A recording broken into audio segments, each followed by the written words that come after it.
I knew something was wrong before I got my suitcase out of the trunk. The garden looked too open.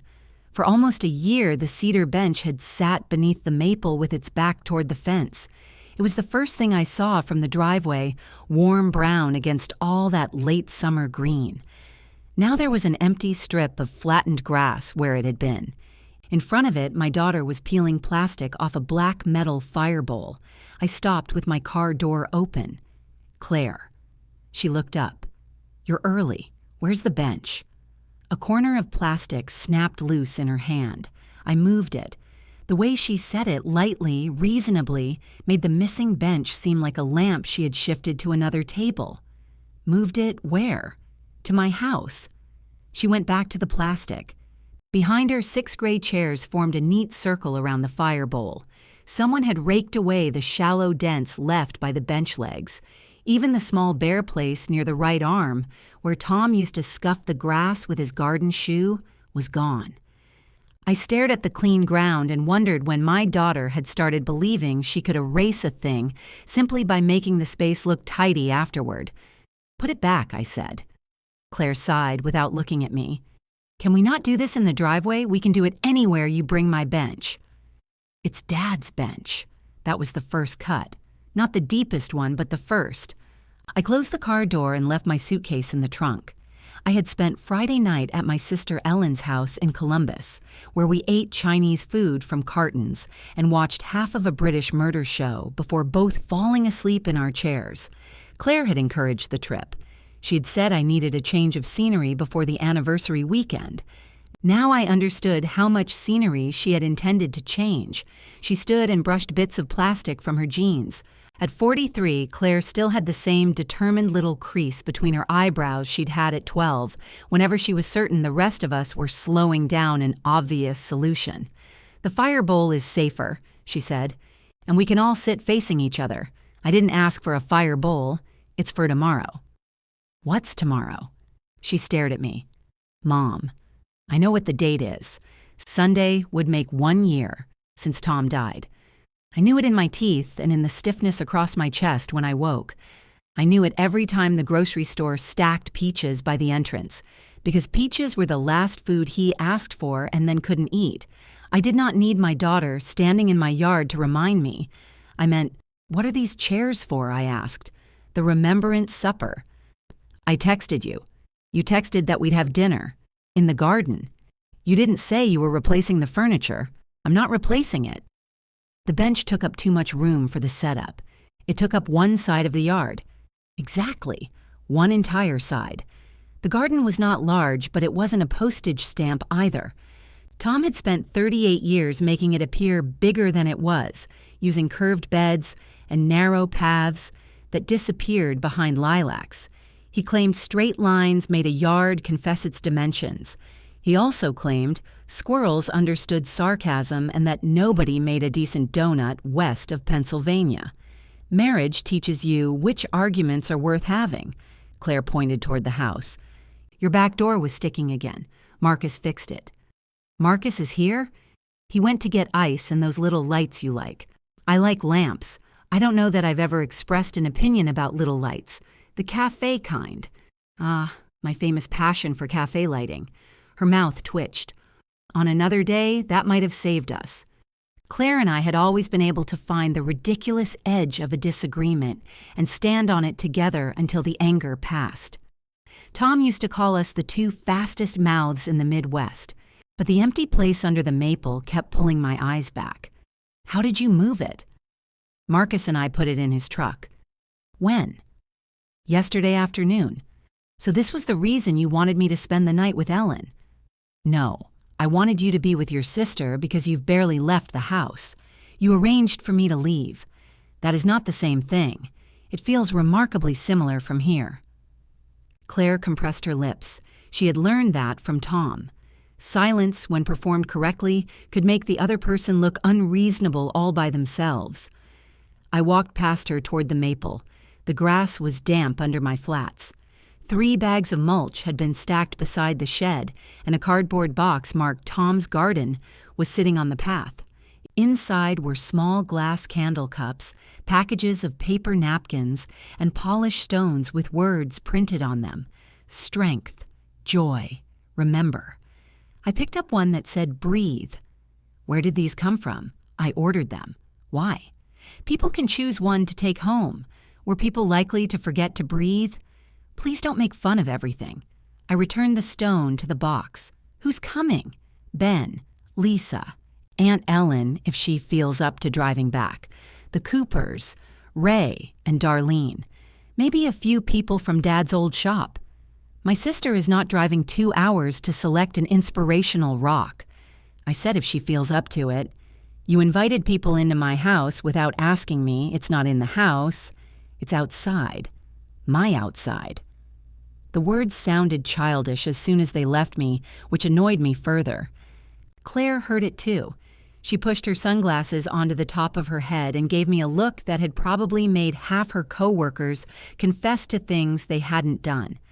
"This is why I handled it," she said. "If I'd asked, you would have said it was too much trouble. Maybe I'm the one who gets to decide how much trouble I want. And then tomorrow would come, and you'd sit out here alone. You don't know what I would do. I know what you've done for 11 months and 3 weeks. There it was, her ledger.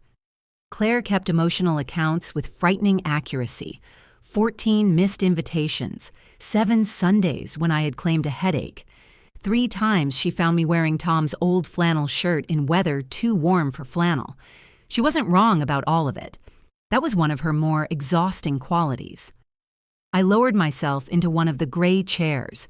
It gave a sharp, plastic creak. "Comfortable," I said. "They're powder-coated steel. Then the steel is uncomfortable. You're angry, so everything's going to be wrong." "I'm angry because something is wrong." She turned away and began gathering plastic wrap into a ball.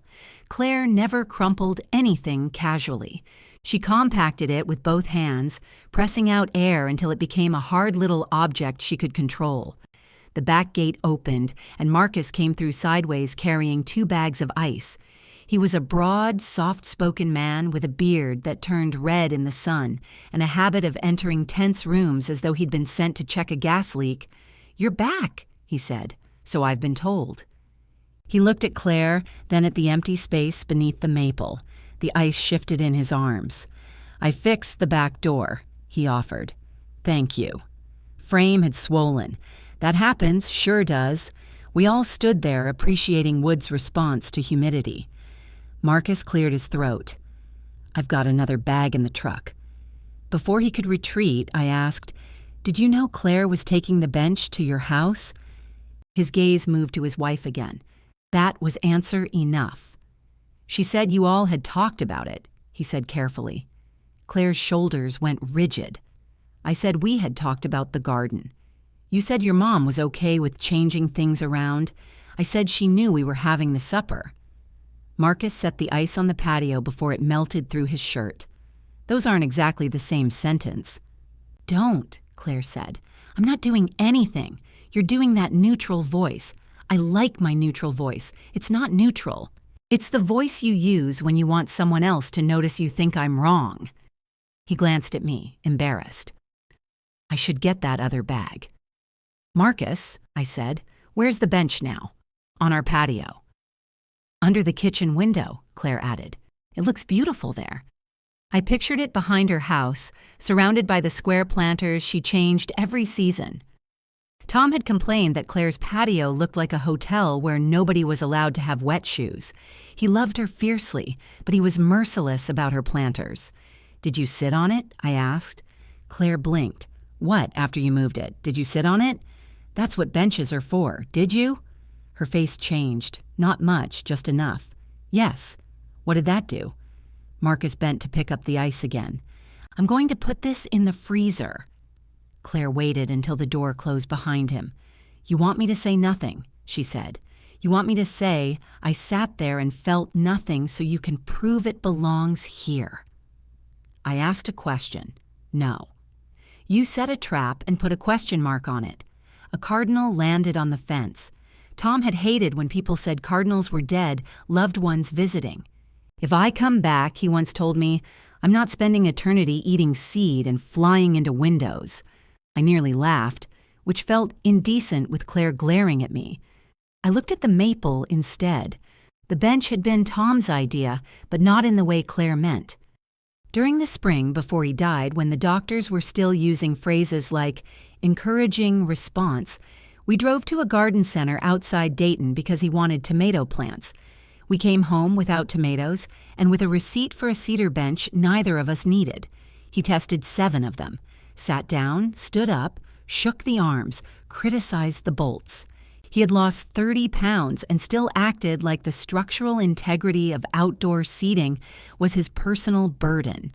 You need a high back, he told me. You're the one who's tired. I'm planning ahead. For what? For when you're old. I'm 8 months younger than you. Exactly. I'll have to plan everything. On the bench, we finally chose. He slid one hand over the seat between us. Plenty of room, he said. The bench wasn't delivered until after he was too weak to go outside. It remained wrapped in the garage while the maple leafed out, while the roses opened, while peaches softened untouched in a bowl beside his bed. Claire knew none of that. I had never told her. Some memories feel less like stories than organs. You don't take them out just because someone asks what's inside you. She stepped closer. Dad chose that bench. We chose it. For this garden. For us. Her expression tightened as if I had confirmed something she already resented. There, she said quietly. That's exactly it. What is? You and Dad got everything together. Every story starts with the 2 of you. That is usually how a marriage works. And where does that leave everybody else? I almost gave her a quick answer. A daughter, a son, a family. All the words available to me sounded like labels on boxes. Claire rubbed her thumb against the pale mark where her wedding ring had turned on her finger. You have his clothes, his tools. His coffee mug is still beside the sink. I live here. You have the whole house, Mom. I have the whole empty house. She flinched, and for 1 second I regretted saying it. Then she looked toward the bare grass.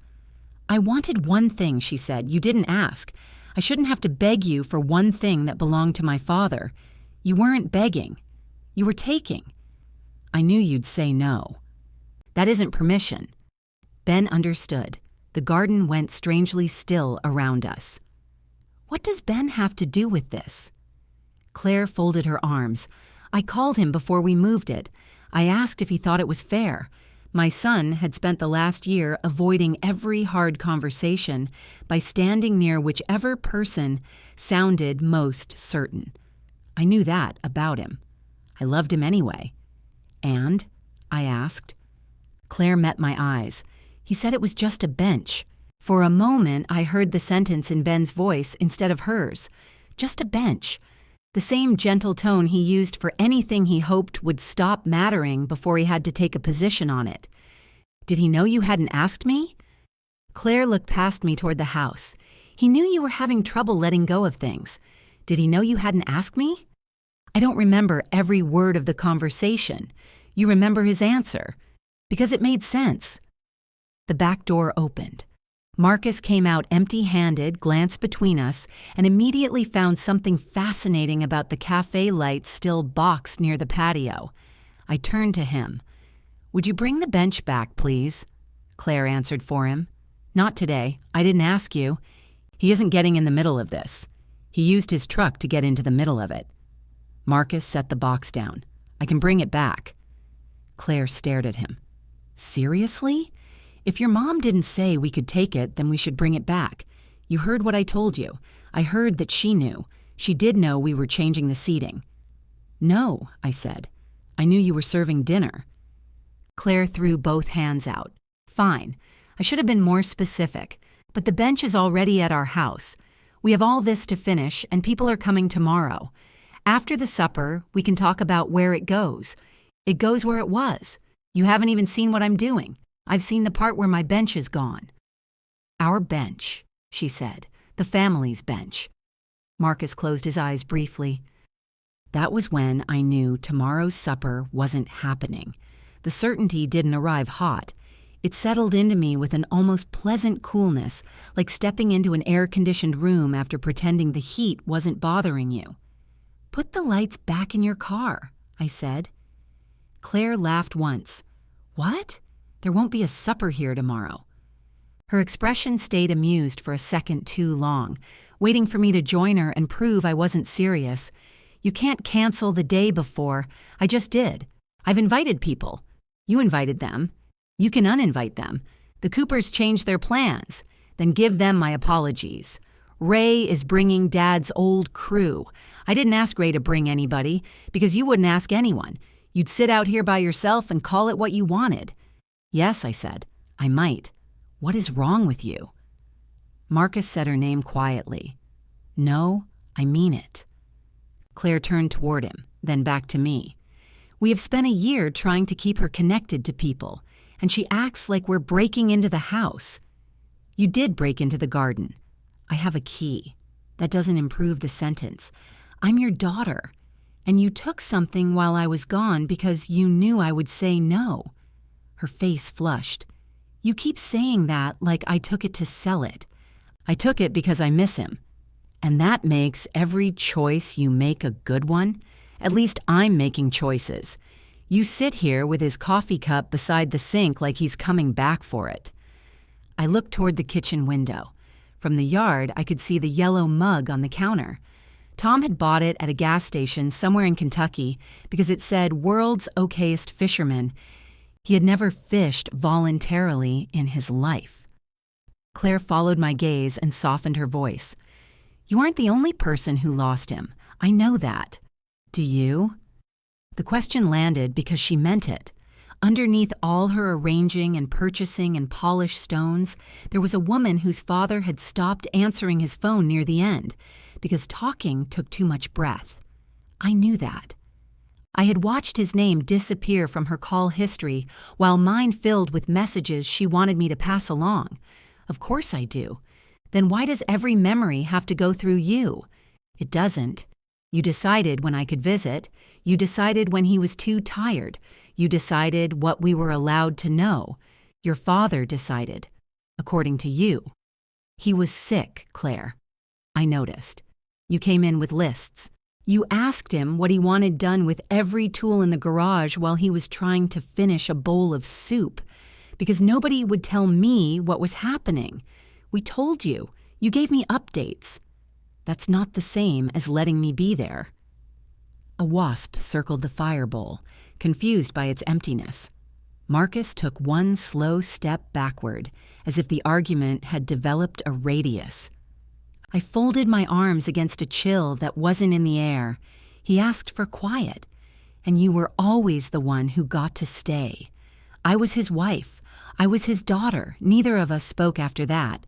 The words stood facing each other, both true and neither useful. Marcus picked up the box of lights. I think we should go. Claire's eyes remained on me. She wants us to go. Yes, I said, I do. Fine. And I want the key. That surprised her more than canceling the supper had. Her hand went automatically to the front pocket of her jeans. My key to the house, I said. You gave it to me.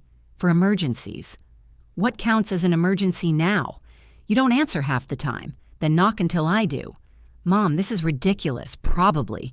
Give it to me anyway. She pulled out her key ring. There were too many keys on it, along with a silver disc stamped with the word, Bossy.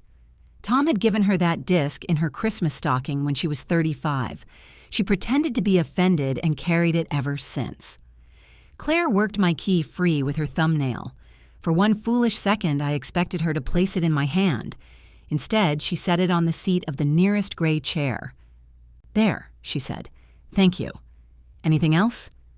The bench. You'll get it. When? I don't know, June. I have to check my schedule. She had never called me June in anger before. Mom could contain any number of accusations, but June shut the door between us. Marcus touched her elbow. She pulled away, walked through the gate, and slammed it hard enough to shake the cardinal off the fence. Marcus looked at me with the lights in his arms. I'm sorry. I believed he was. I also believed he would spend the ride home paying for saying it. After they left, I stood beneath the maple until a drop of water struck my cheek. The sky was clear. Another drop fell from a leaf, left over from rain the day before, though there had been plenty of time for it to dry. The key waited on the chair. I picked it up, carried it inside, and called my son. Ben answered on the fourth ring with a distracted, "Hey, Ma," followed by a hollow banging sound. "Where are you?" "Hardware store. Lisa sent me for picture hooks, and apparently there are 47 kinds. Did you get home?" I did. Another bang. "Everything looked good?" So Claire had told him about the work, but not the argument. Or she had already called him, and this was his attempt to sound innocent. Ben had been a terrible liar since he was old enough to blame a broken lamp on gravity. "Claire says you approved taking the bench." There was a pause, then the softer noise of a cart rolling. "I didn't approve anything. You said it was fair." She asked what I thought. "And you thought it was fair. I thought you two had talked about it." "Did she say we had?" "She said she was changing things around for Sunday. That is not what I asked." He exhaled. "Ma, I'm standing next to a wall of screws. Then the screws can listen too." I don't know exactly what she said. She was upset. She feels like you have all of Dad's stuff. I have all of my stuff. Some of it was also his. You know what I mean. I'm discovering that I don't. A man's voice asked Ben if he needed help. Ben said no too quickly, and the man wisely moved on. "Where's the bench now?" he asked. "At Claire's." "Okay, so she can bring it back. She doesn't intend to. I'll talk to her. I already did. You two talking when you're both mad is not talking. That must be a relief to hear, since it means you've never had an argument with Lisa. Can we leave Lisa out of this? I'd be delighted to leave everyone out of it. That is why tomorrow's supper is canceled." The cart stopped rolling. "You canceled?" "Yes." "Over a bench?" "Because Claire planned a gathering in my yard, removed something that mattered to me, and told me we could discuss it after everyone she invited had enjoyed themselves. It's the anniversary. I am aware. People want to be together. They can be together somewhere else." Claire's patio has the bench. The laugh came out before I could stop it. It was short and ugly. "At least you're seeing the practical side." "I didn't mean it that way. You rarely do." Ben was silent long enough that I heard a store announcement for discounted paint. He said, "I miss him too, Ma." The anger inside me shifted.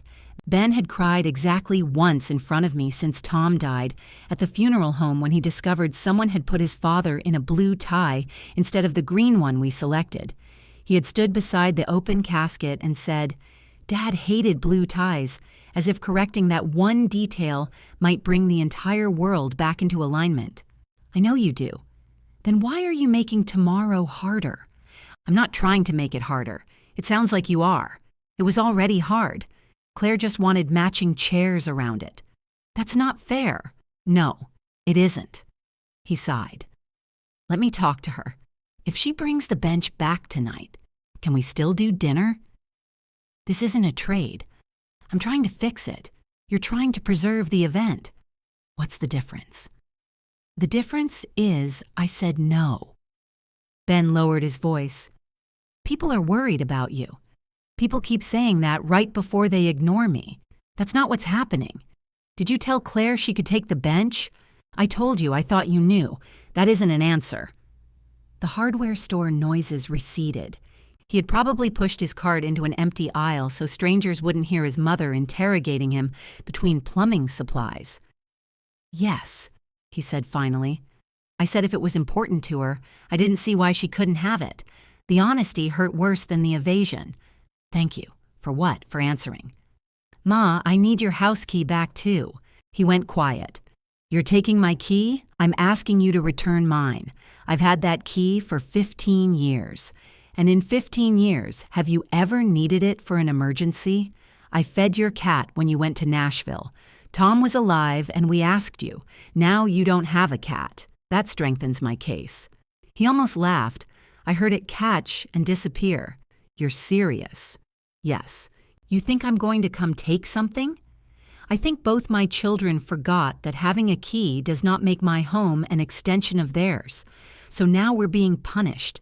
If you experience knocking as punishment, you've had an unusually gentle life. Claire's gonna say, I turned against her. Claire can say whatever she likes. You're making me choose sides. You chose when she called you. That's not fair either. No, I said, it's not. After we hung up, I opened the refrigerator. Claire had filled it while I was gone. Covered trays occupied every shelf, each labeled in her square handwriting. Chicken, potato salad, fruit, Tom's favorite chocolate cake. Tom's favorite cake had been coconut. Claire hated coconut. I stood there with the cold air spilling around my ankles, looking at the neat labels. Then I closed the door without touching anything. My phone buzzed on the counter. A group message from Claire included me, Ben, Marcus, Lisa, Ellen, the Coopers, Ray, and Darlene. Small change of plans, she had written. Mom is overwhelmed, so tomorrow's remembrance supper will be at our house instead. Same time. Dad's bench is already here, and we'll make it special. A row of heart-shaped reactions appeared beneath the message. I read it twice. Then I typed, I won't be there, and pressed send. 3 dots appeared beneath my message, vanished, then returned. Claire wrote, I understand. Take care of yourself. It was the kind of sentence that looked compassionate to everyone else and felt like a slap to the person receiving it. Ellen called before another heart could appear. What happened? She asked. Hello to you too. Claire says you're overwhelmed. I'm beginning to hate that word. She also says the dinner moved to her house. That part is true. And something about a bench. Which part did she tell you? The part where I should not ask about the bench. I leaned against the counter. She took it home. There was a pause. Your bench? Yes. The one under the maple? No, Ellen. The other large cedar bench I keep hidden for emergencies. I'm trying to be precise. You're unpleasant when wounded. I'm also unpleasant when healthy. That's true. I could hear a television behind her, then the click as she turned it off. Ellen and I had shared a room until I was 17, which meant she could distinguish my ordinary sarcasm from the kind I used when I was holding myself together by the teeth. Did Claire ask? She said. No. Did she think she had asked? That's a generous possibility. I'm not being generous. I'm gathering evidence. She waited until I was at your house. Oh. That one word comforted me more than immediate outrage would have. She says I have the whole house, I said. She wanted one thing of his. I suppose taking the refrigerator would have been inconvenient. Don't make me laugh. Why not? Because I'm furious. You can do both. Women have been doing both since the invention of husbands. I looked at Tom's mug beside the sink. The remembrance supper is at Claire's now. Are you going? No. Do you want me to come back? The answer rose before I could inspect it. No. Ellen waited. I don't mean I don't want you, I said. I mean I don't want to turn this into everyone deciding how I'm supposed to spend tomorrow. All right, you can go to Claire's. Do you want me to? I want you to stop making me in charge of everybody's choice. That sounds exhausting. It is. Then I'll make my own. She did not tell me what it would be. I appreciated that, though part of me wanted to shake the answer out of her. June? She said. Tom loved that girl. I know. He also hid behind you whenever loving somebody required a conversation longer than 4 minutes. I closed my eyes. He was sick, I said. I'm not only talking about when he was sick. You always thought he avoided conflict. Tom once spent an entire Thanksgiving in the garage because Ben mentioned putting pineapple in the stuffing. He was fixing the leaf blower. In November, it was making a noise. So was the family. I rubbed my forehead. Are you saying Claire was right to take it? No. I'm saying you can be right about the bench without being right about everything that led to the bench. I didn't ask for a verdict. You called the court. You called me. And now I regret it. We stayed on the line in a silence only sisters can make comfortable. Finally, Ellen said, Eat something. Claire filled the refrigerator, then eat spitefully. After we hung up, I took out the container marked potato salad and ate 3 bites standing at the counter. It had too much mustard. Tom would have liked it. The back door opened without warning. I spun around with the fork in my hand. Marcus stopped on the threshold. Sorry. Claire gave me the key. Apparently everyone has one. He held it up between two fingers. I came to return it. I set down the fork. You could have knocked. I did. You didn't hear me. He placed the key beside the one Claire had left. Then he glanced toward the refrigerator. I also came for the food, if that's okay. Take it. All of it? Unless you plan to serve labeled shelves. He nodded and began stacking containers on the counter. Marcus was normally comfortable in my kitchen. He knew where the foil was and which cabinet stuck in wet weather. Now he moved like a hired mover, trying not to notice family photographs. Claire sent you? I asked. She said we'd need the food. That sounds like Claire.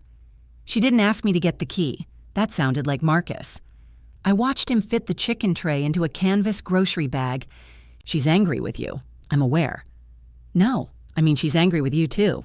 I'm aware of that as well. Because you offered to return the bench. He pressed the lid down on the fruit bowl. I should have checked with you before we moved it. She told you I agreed. She told me you knew. You said that. It gets worse every time I say it. Despite myself, I smiled. Marcus looked tired, not from lifting furniture. There were shadows beneath his eyes and a small nick on his chin where he had missed shaving. Claire used to complain that he could sleep through a freight train. Lately, whenever they stayed late after Sunday dinner, he looked as though sleep had become another appointment he couldn't keep. Did she sit on it? I asked. He didn't pretend not to understand. For a while. How long? Maybe an hour. Did she say anything? She asked me to leave her alone. That was more honest than the answer Claire had given me. She used to sit with Tom on the back steps, I said, before we had the patio poured. He'd bring out 2 sodas and complain that she drank his even though they were the same. Marcus smiled. She does that to me. She says the can in somebody else's hand is colder. She says mine tastes better. It doesn't. I know. He closed the last bag, then noticed the chocolate cake. Wasn't Tom's favorite coconut? Yes, I thought so. Claire hates coconut. Also yes.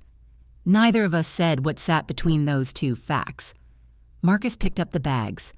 I can come back for the chairs and the fire bowl. Tonight, if you want. I want them gone. He nodded, but he didn't leave. Are you all right? I asked. A laugh escaped him, surprised and humorless. That seems like a dangerous question in this kitchen. You don't have to answer. I'm fine. Tom used to say that. Yeah. Claire does too. He shifted the bags against his chest. I'm sorry about the bench, June. Thank you. I'm not sorry she wanted it. I know. I'm sorry she took it. The distinction mattered. After he carried the food out, I put Claire's key and Marcus's key in the blue bowl by the phone. 2 little pieces of metal should not have made the house feel more secure and less inhabited at the same time. Marcus returned twice. He stacked the chairs in his truck, broke down the fire bowl, and took the box of stones. One rolled under the patio table. I found it after he left. Remember. I put it in the junk drawer beneath dead batteries and 3 takeout menus. Ben arrived while I was making coffee the next morning. I heard him knock, which felt so unnatural I nearly called out for him to come in. He knocked again. When I opened the door, he held his key in one hand and a white bakery box in the other. Peace offering, he said. You're returning my property and giving me sugar. That's a promising strategy. He placed the key in my palm. There.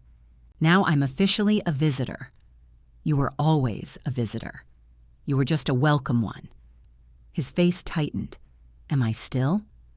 Yes. He entered carefully, as though the answer might expire if he moved too fast.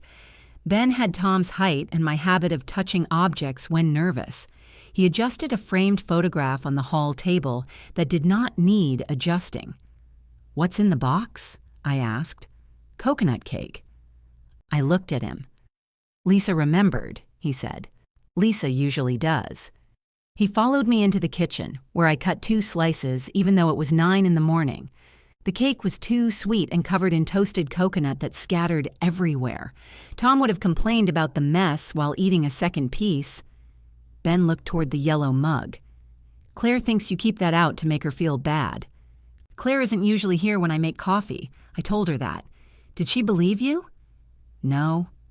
We ate in silence. Are you going to her house? I asked. Later. Good. He blinked. Good? You should go if you want to.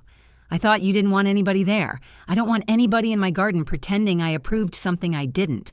Claire's house is Claire's, and the bench isn't. He scraped coconut from the side of his plate. She told me Dad picked it. We picked it. She didn't say that. She didn't know. His hand stopped. I told him about the garden center. Not everything. I left out the way Tom had leaned against me in the car afterward because walking among the displays had exhausted him. I left out the unopened bench in the garage and how I had sat on the cardboard box after his hospice bed arrived. But I told Ben his father had tested 7 benches because he was worried about my knees. Ben stared at the crumbs on his plate. I honestly thought it was something Claire bought after the funeral, he said. You could have asked. I know. You could have told her it wasn't your decision. I know. But you wanted her to stop being upset. Yes. And I seemed easier to disappoint. He looked up. That's not fair. Is it untrue? His eyes filled before his face changed. Ben looked toward the window until whatever had risen in him went back down. No, he said. I reached across the table, then stopped before touching his hand. Comforting him would have been easy. It also would have ended the conversation exactly where he wanted it to end. I'm sorry, he said. Thank you.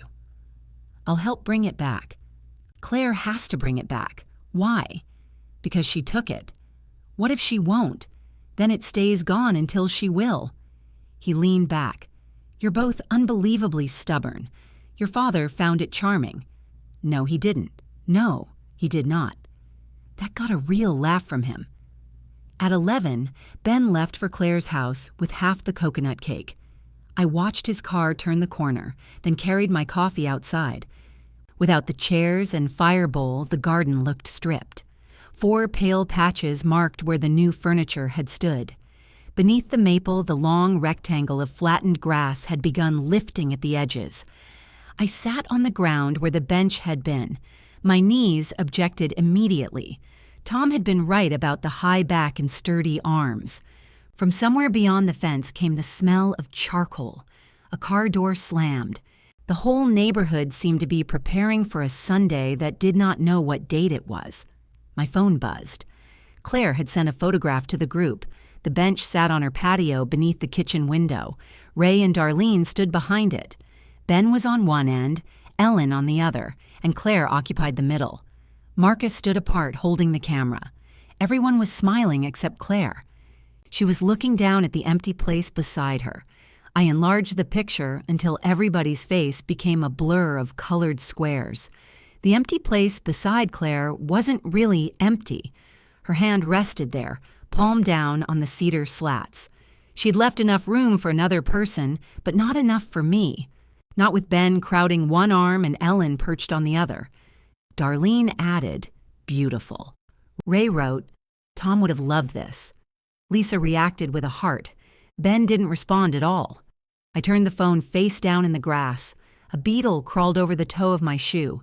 The neighbor behind us started a lawnmower, stopped it, cursed, and started it again. Tom would have identified the problem from the sound and then waited until the man had struggled long enough to appreciate his help. I got up without assistance from a cedar armrest, which required rolling onto one knee and grabbing the maple trunk. It was not dignified, but nobody was there to grade me. Inside, I washed my coffee cup, wiped the counter, and opened the refrigerator 3 times as if different food might appear. Claire and Marcus had taken everything except a jar of pickles, eggs, butter, and the mustard-heavy potato salad I had already insulted. I ate some anyway. At 1, I put on Tom's flannel shirt. At 1:15, I took it off. The day did not become meaningful simply because it was the day he died. Laundry still needed folding. One of the bathroom faucets still dripped. A tomato had fallen from the vine and split open on the ground. I picked it up, cut away the damaged half, and ate the rest over the sink with salt. Tom had died at 4:17 in the afternoon. At 4:12, I was pulling a fitted sheet from the dryer. At 4:13, I was carrying it down the hall. At 4:14, I saw that his mouth had fallen open in a way that meant he was no longer sleeping. For 3 minutes, I stood beside the bed, saying his name as if repetition could become instruction. At 4:17, I stopped. The clock on the stove changed while I watched it. Nothing happened. No wind moved through the house. No cardinal struck the window. The refrigerator motor kicked on, and somewhere outside, a dog barked twice. I sat at the kitchen table until the numbers changed again. At 5, the doorbell rang. Ellen stood on the porch holding her overnight bag. "You went home for your suitcase?" I asked. I considered wearing yesterday's underwear in solidarity with your grief, but it seemed excessive. She stepped inside before I could decide whether to invite her. "You went to Claire's," I said. "I did. I saw the picture. I assumed you would. You sat on the bench. There were limited seating options. Somebody removed 6 perfectly uncomfortable chairs. I took her bag and set it by the stairs. You said you'd make your own choice. That was the choice. And now you're here. This is also a choice. Convenient. June, if you want me to apologize for going, ask me. I don't want an apology I had to order. Then stop laying the table for one." She walked into the kitchen, found 2 glasses, and filled them with tap water. Ellen had never needed permission to move through my house, but she had also never mistaken ease for entitlement. If I told her not to open a drawer, she would ask why while keeping it closed. "How was it?" I asked. "Uncomfortable." That isn't what the photograph showed. Photographs are famously honest. Did Claire tell everyone I was overwhelmed? She said you weren't ready for a gathering. I was ready to say no. I told Darlene you weren't sick. Thank you. Ray gave a speech. Of course he did. It was mostly about a fishing trip Tom did not attend. That was Frank Mercer. I know. Did anyone correct him? I did. Then he changed it to a story about Frank and called him Tom twice more. I laughed before I could prevent it. Ellen smiled. There you are, don't. I didn't say anything. You made a face. It's my face. We took our water outside. She looked at the pale rectangle under the maple and did not tell me it was just grass. Claire left a place for you, she said. I saw. She kept looking toward the gate. She moved the place where I actually sit, then saved me a place at her house. I'm not saying it makes sense. It makes perfect sense. She wanted me there as long as I arrived on her terms. Ellen lowered herself onto the patio step. That quality may run in the family. You drove 2 hours to insult me in person? I drove 2 hours because today is awful. She patted the concrete beside her. I sat, though my knees preferred the missing bench. For a while, we watched a pair of squirrels chase each other along the fence. One slipped, recovered, and pretended it had meant to hang upside down. Claire cried, Ellen said. At the supper, in the pantry. How do you know? I went looking for napkins. She was standing between a case of sparkling water and enough paper towels to survive a flood. Did she talk to you? She told me she was fine. That's a no. I asked if she wanted me to leave. She said no. Then she asked if Tom had ever talked to me about her near the end. I turned toward Ellen. What did you say? The truth. He didn't. Tom had talked to Ellen about the weather, my blood pressure, whether the maple needed trimming, and how much he disliked the hospice nurse's lavender hand lotion. He rarely talked about the people who frightened him by needing something emotional. She thinks I kept him from her. Did you? No. Ellen waited. He asked for quiet. You told me. He couldn't manage Claire when she came in like that. She brought folders. She wanted decisions. He could have told her to stop. He was dying. He had been avoiding telling Claire difficult things since she was 16. She was 39. Habits mature too. I picked at a loose thread on my slacks. The afternoon she brought the folders, He asked me to send her home. Did you tell her he asked? I told her he was tired. That isn't the same. What was I supposed to say? Your father can't bear your grief on top of his own? No. You could have said, your father needs quiet. You could have let him be the person saying no, even if you had to say it for him. That sounds like a distinction only a person outside the room gets to make. Probably. Ellen did not defend herself. It took some of the pleasure out of being angry with her. She leaned her shoulder against mine. The bench felt wrong there. Did it? Yes. Then why did you sit on it? Because Claire asked me to. That seems to be how we got into this. She gave me a sidelong look. I didn't take it. No, you just helped make the picture look complete. It didn't look complete. We sat until mosquitoes began making decisions for us. Ellen stayed the night. She slept in the guest room, snored like a small piece of farm equipment, and left before lunch because she had a dentist appointment the next morning. At the door, she hugged me longer than usual. Call Claire, she said. No, eventually, maybe. Those are different words. That's why I chose the second one. After her car disappeared, the house expanded around me. No one called that evening. No one called Monday morning. The family message filled with photographs from the supper, but I muted it after Ray posted the same blurry image 3 times. By Tuesday, the silence began to feel less like relief and more like punishment administered by people who could claim they were giving me space. I went to the grocery store because we were out of milk. The word we still formed itself in my head sometimes. We need milk. We're low on coffee. We should call the furnace man. Darlene Cooper found me comparing 2 brands of butter. She put a hand on my arm. How are you feeling? Fine. You were missed Sunday. I heard it was nice. It was lovely. Claire worked so hard, she usually does. Darlene lowered her voice even though nobody nearby knew us. She said you got overwhelmed. I wasn't overwhelmed. I decided not to attend. Her face rearranged itself. Oh. I didn't want the gathering moved. Claire planned it at my house without asking, and when I canceled, she held it at hers, with the bench. Darlene picked up a box of unsalted butter, considered it, and put it back.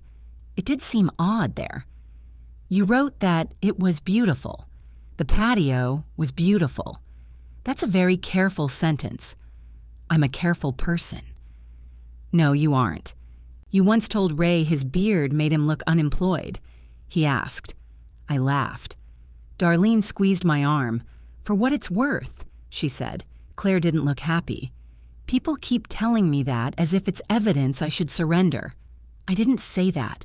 No, I'm sorry. She nodded, accepting the apology without pretending I hadn't owed one. Call me if you want coffee.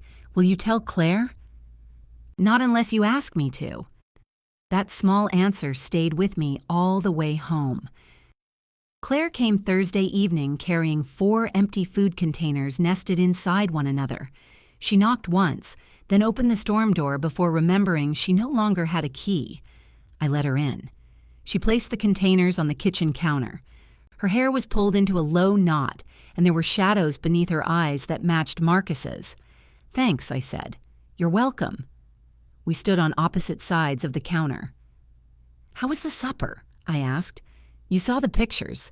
Pictures aren't famously honest. Her eyes narrowed. Ellen's line? Yes, it sounds like her. She touched the yellow mug with one fingertip but did not move it. Marcus thinks I should bring the bench back, she said. Marcus is right. Ben does too now. I told him how we chose it. I know. Did he tell you? He told everyone. He made it sound like Dad bought you some sacred throne. That sounds like Ben. Claire looked toward the garden. I'm not ready to bring it back. That isn't your decision. You keep saying that. Because it remains true. And you keep refusing to talk about why I took it. I know why. You miss your father. No. That's the version that lets you stay innocent. I felt my hands curl against the counter. I don't need to prove my innocence to my daughter. The last night he was alive, I asked if I could come over. The room changed around the sentence. You said he was too weak, she continued. You said, 'Not tonight. Try in the morning.'" He was barely conscious. I would have sat quietly. I didn't know it was his last night. It was every night until it wasn't. I looked at the yellow mug because I could not look at her. "You gotta sit beside him," she said. "I got a text telling me not to come. Did Dad tell you not to let me come?" Claire's voice was quiet now. That made the question harder. He couldn't tell anyone much by then. That isn't what I asked. I gripped the edge of the counter. Earlier that day, he was restless. Every time somebody came into the room, he tried to sit up. Somebody. The nurse. Ben. Me. I wasn't there. No, because you told me not to be. He needed calm. Did he say that? Not in those exact words. What exact words did he use? I could have lied. A small lie, polished by love and exhaustion, would have been easy. Tom had asked for quiet many times. He had asked me to send Claire home before. I could have moved one of those requests to his final night, and nobody would ever know. He didn't, I said. Claire went still. He was barely awake. I made the decision. You made it. Yes. You told me it was what he needed. I believed it was. And he died before morning. I know when he died. She flinched, but I was too far inside my own anger to stop. I was here, I said. I was changing sheets and measuring medicine and listening to him struggle for every breath. I did not know which decision would become the last decision. I was his wife, Claire, not the receptionist at a hotel you were trying to visit. Her face emptied. The sentence hung between us, vicious and perfectly formed. Tom used to say my sharpest words arrived dressed for court. I didn't mean that, I said. You did. I meant I wasn't managing some ordinary schedule. You always do this. Do what? You say the cruel thing, then correct the wording instead of the cruelty. She was right, which did nothing to make me less angry. You think I wanted you to miss your chance? I asked. I think you wanted control. I wanted him not to suffer, and you were the only person allowed to decide what that looked like. He trusted me. There. That. What? You always say it like the rest of us were people he loved, but you were the person he chose. I was. Her mouth opened, then closed. She looked down at her hand beside the yellow mug.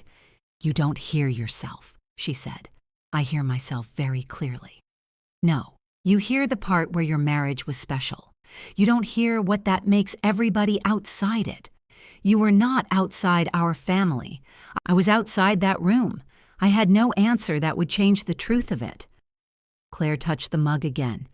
When you didn't answer the next morning, I drove over. Ben was already here. Ellen was here. The hospice nurse was here. Everybody knew before I got through the door. You were 20 minutes away. I was 1 night away.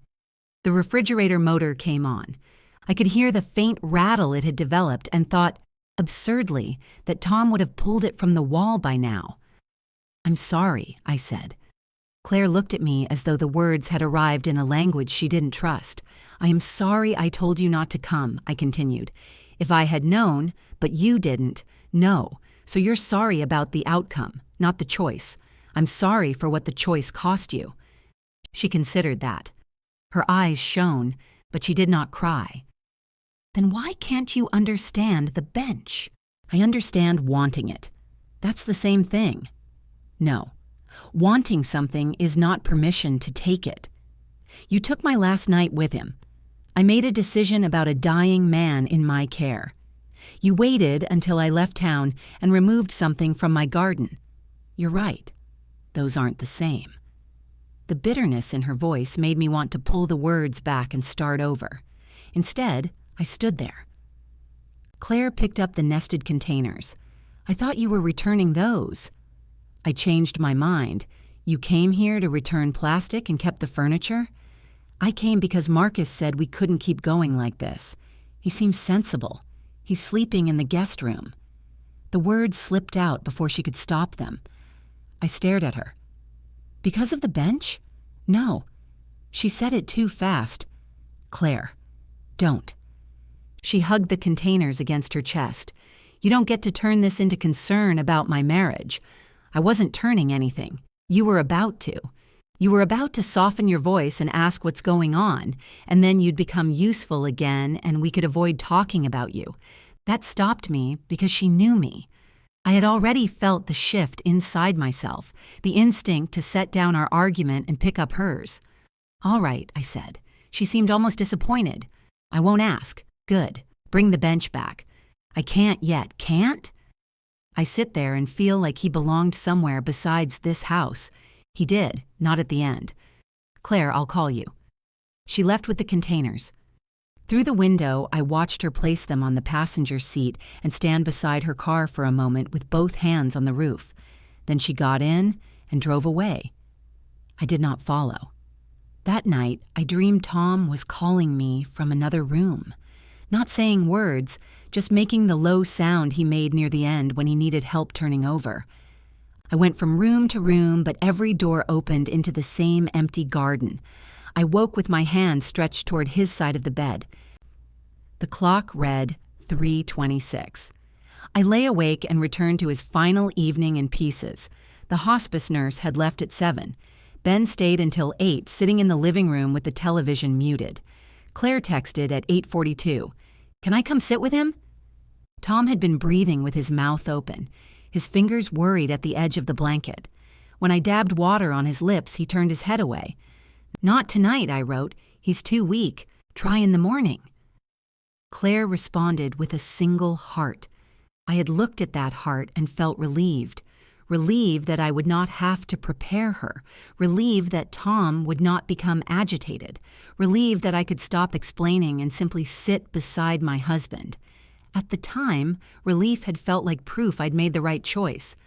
At 3:26 in the morning, it felt like evidence of something else. I got out of bed and made coffee. Instead of reaching for my usual blue mug, I took Tom's yellow one from beside the sink. World's okayest fisherman faced outward while I drank. The mug did not become less his because I used it. It did not become more mine either. It was a cheap yellow cup holding coffee. I could remember him without keeping it untouched. That realization irritated me. Darlene called around 10. You said coffee, I answered. I did. Were you serious? I'm dressed. So am I. Good. We've cleared the first obstacle. We met at a diner near the highway where the waitress called everyone honey and the tables rocked unless you folded a napkin beneath one leg. Darlene ordered oatmeal, then covered it with brown sugar until it qualified as dessert. I'm not here to report on Claire, she said. I didn't ask you to. You were about to. I was going to ask about Ray. Ray is still telling Frank's fishing story with Tom's name in it. That may be permanent. We drank coffee.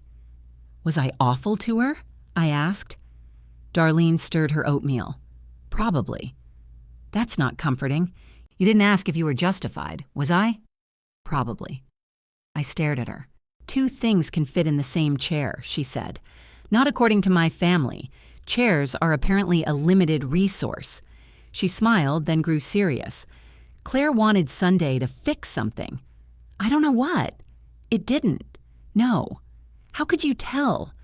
She kept checking whether everyone was having the correct feeling. That sounds like her. She corrected Ray's speech, relit the candles 3 times, and got upset when Marcus cut the cake before she took a picture.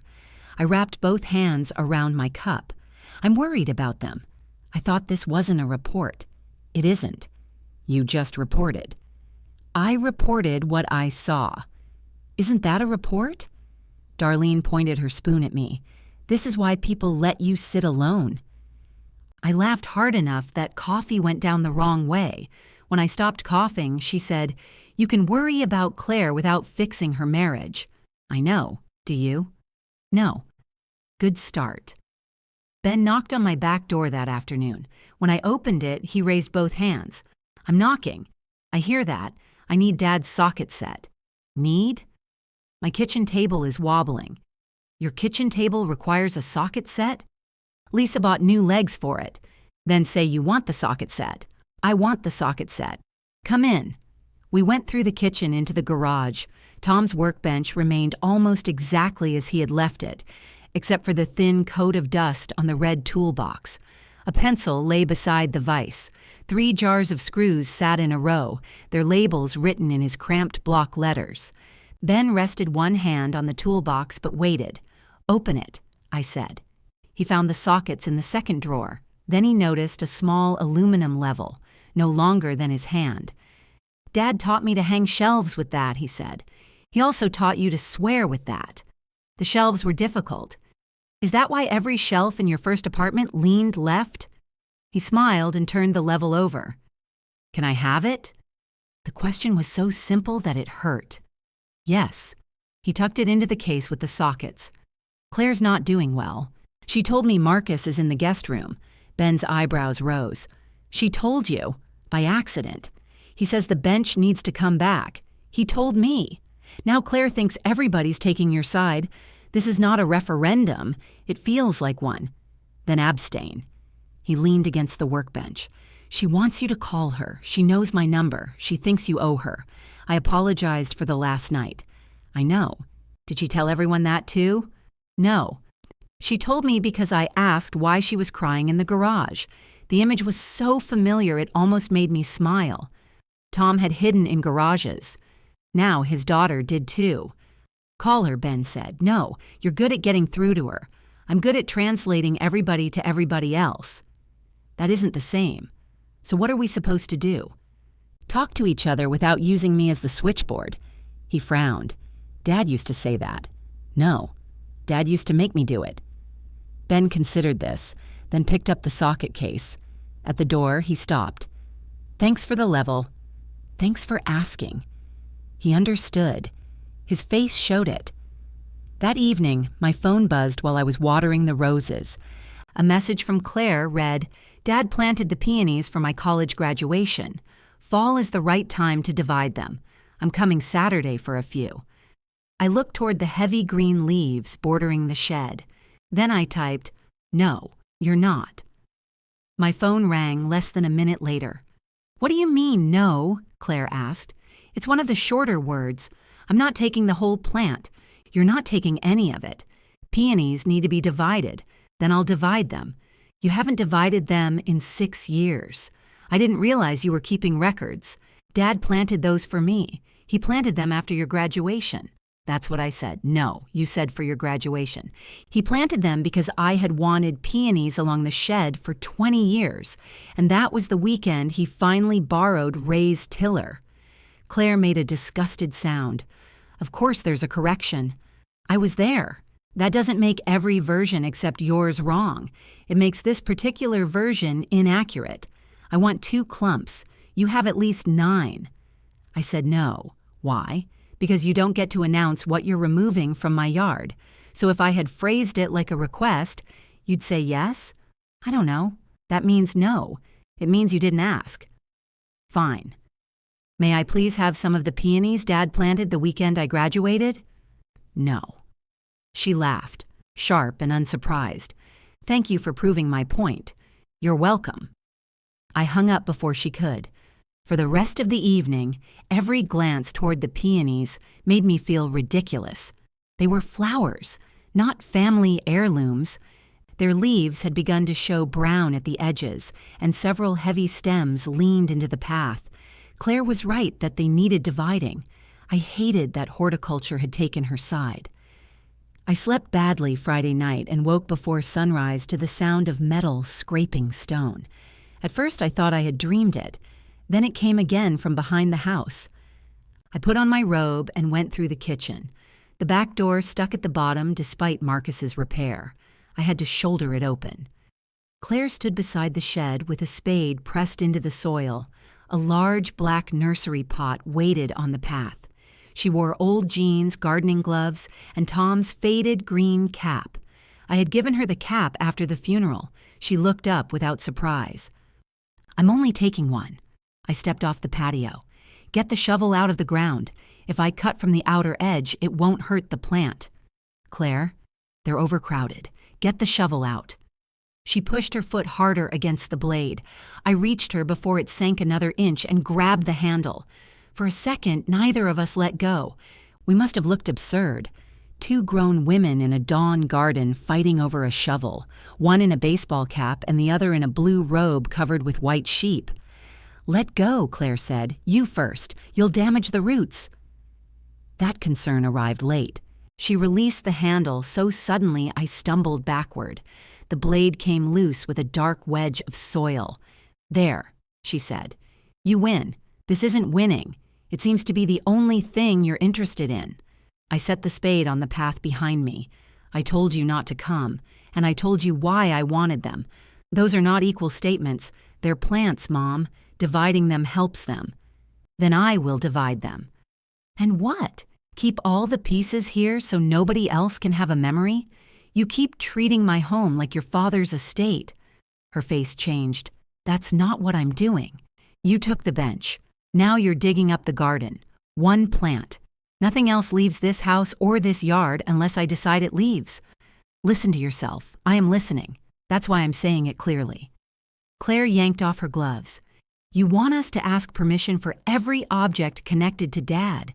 Yes, he was our father, and this is my home. It was his home, too. It was ours. Now it's mine." The words sounded cold, but I did not take them back. Claire looked toward the house at the kitchen window and the maple reflected in the glass. "You make everything about possession. You arrived with a shovel after I said no, because there is no right way to ask you. You decide the wording is wrong, or the timing is wrong, or the memory is wrong. I said your memory was inaccurate. You always do. Tom planted those peonies because I wanted them.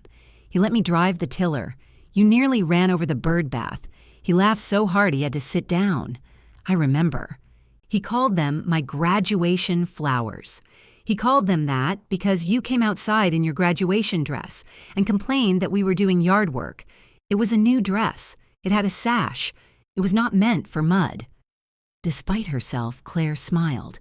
I felt my own mouth move before I stopped it. For one dangerous second, we were standing in the old version of the garden. Tom was bent over the tiller, laughing. Claire was 22 and indignant about her shoes. I was holding a tray of roots and telling both of them to quit fooling around. Then Claire looked at the empty space under the maple. "I want something alive from here," she said. The anger went out of her voice, leaving me with nowhere easy to put mine. "You have things," I said.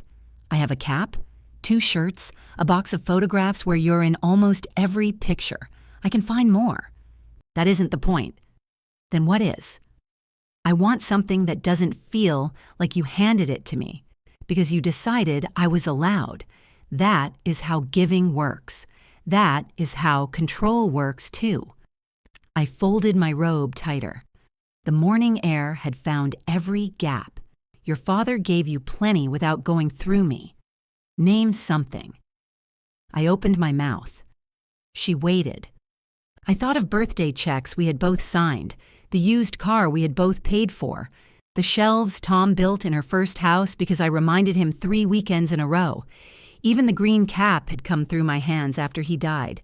"He loved you," I said. "I know he loved me." "Do you?" "Yes. I just don't know if he knew how." That was not an accusation I could defend him from because I had spent most of our marriage helping him around the parts he did not know how to do. Claire picked up the empty nursery pot. The bench made me feel close to him. Then ask yourself why you needed to take it away from me to feel that.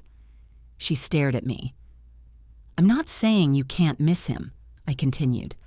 "I'm not saying the garden means nothing to you, but you walk in here as if I'm keeping everything warm until you and Ben decide what you want. We don't think that. You do. You talk about this house as if your father died and left me behind to guard the contents. That is not fair. I am still living here, Claire. I know that." "I'm not sure you do." Her eyes filled. "Nothing else leaves while I'm alive," I said. The sentence struck harder than I intended. Claire's mouth parted, and I saw the word alive register where I had meant the word mine. "I'm not waiting for you to die," she said. "I didn't say you were. You just did." "No, I said you're treating me like the temporary person in my own home." She shook her head and stepped around me. "Take the pot," I said. She kept walking. "And your shovel. Keep it. You seem to need something to defend the border." She went through the gate and slammed it. A moment later, her car started in the driveway. The black nursery pot remained by the peonies. Tom's green cap did not. The spade lay across the path, its blade muddy from the cut she had begun. I crouched beside the plant. The outer roots had been exposed but not severed. I pressed the soil back with my hands, tamping it down until the mark was less obvious. It still showed. Inside, I showered and put my robe in the hamper. The sheep along one sleeve were smeared with dirt. Ben called while I was making toast. I let it ring. He called again. On the third call, I answered. "If this is about peonies, I'm hanging up. It's about Claire. Goodbye." "Ma, wait." I held the phone away from my ear, then brought it back. "She called you," I said. "She's sitting in her car crying." "Where?" "I don't know. She wouldn't tell me." "That sounds like Claire. She said you accused us of waiting for you to die." "I did not. That's what she heard." "Then she heard incorrectly. Maybe call her." "No." "Why not?" "Because she came to my house with a shovel after I explicitly told her not to. She wanted one plant. I don't care if she wanted one leaf. Do you hear how you sound?" "Yes." "Apparently, everyone is very concerned about my hearing." He sighed. "She thinks you're using Dad's things to punish her. She has the bench. She says you're using the rest. I let you take the level." "That's different." "Why?" "Because I asked." The silence after he said it was almost satisfying. "Exactly," I said. "All right, fine. She shouldn't have gone over. Thank you. But you could still call her." I apologized for the last night. I listened to her. I will not apologize for stopping her from digging after I said no. You don't have to apologize. Just talk. You talk to her. I am talking to her. No, you're calling me, so I'll say the thing that calms her down. I don't know what calms her down. Neither do I anymore. That frightened both of us. I could hear it in the way his breathing changed. "Is she okay?" I asked. "She's upset." "That isn't what I asked. She's safe. She's at a coffee shop. Lisa got her to say where." "Good. Marcus isn't with her." I waited. "They had another fight," Ben said. "She told him she was coming to get the flowers, and he said it was a bad idea." "It was. She thinks he's taking your side. Marcus thinks taking things without permission is wrong. That should not qualify as loyalty to me." "I know." "Does she?" "No." After we hung up, I carried my toast outside. The morning had warmed, and sunlight reached the peonies in narrow strips through the maple leaves. The plants were overcrowded. Several centers had stopped flowering well. Tom would have divided them 2 years earlier and complained that I waited too long. I called Darlene. "Do you own a garden fork?" I asked. "Hello to you too." "Do you?" "Of course." "Can you bring it over?" "Am I helping bury someone?" "Not unless the morning gets worse." She arrived 20 minutes later wearing rubber boots and carrying a fork with 4 polished tines. I told her what had happened while we loosened the soil around the largest peony. "Claire came after you said no?" she asked. "Yes." "With a shovel?" "It's on the path." Darlene looked at it. "Nice shovel." "Don't admire the weapon." We worked slowly. The root mass came up heavy and pale, packed with soil. Darlene showed me where to separate it so each division kept several healthy eyes. "You know Claire was right about these needing attention," she said. "I have noticed. That doesn't make her right about digging them. I have also noticed. We replanted most of the divisions along the shed.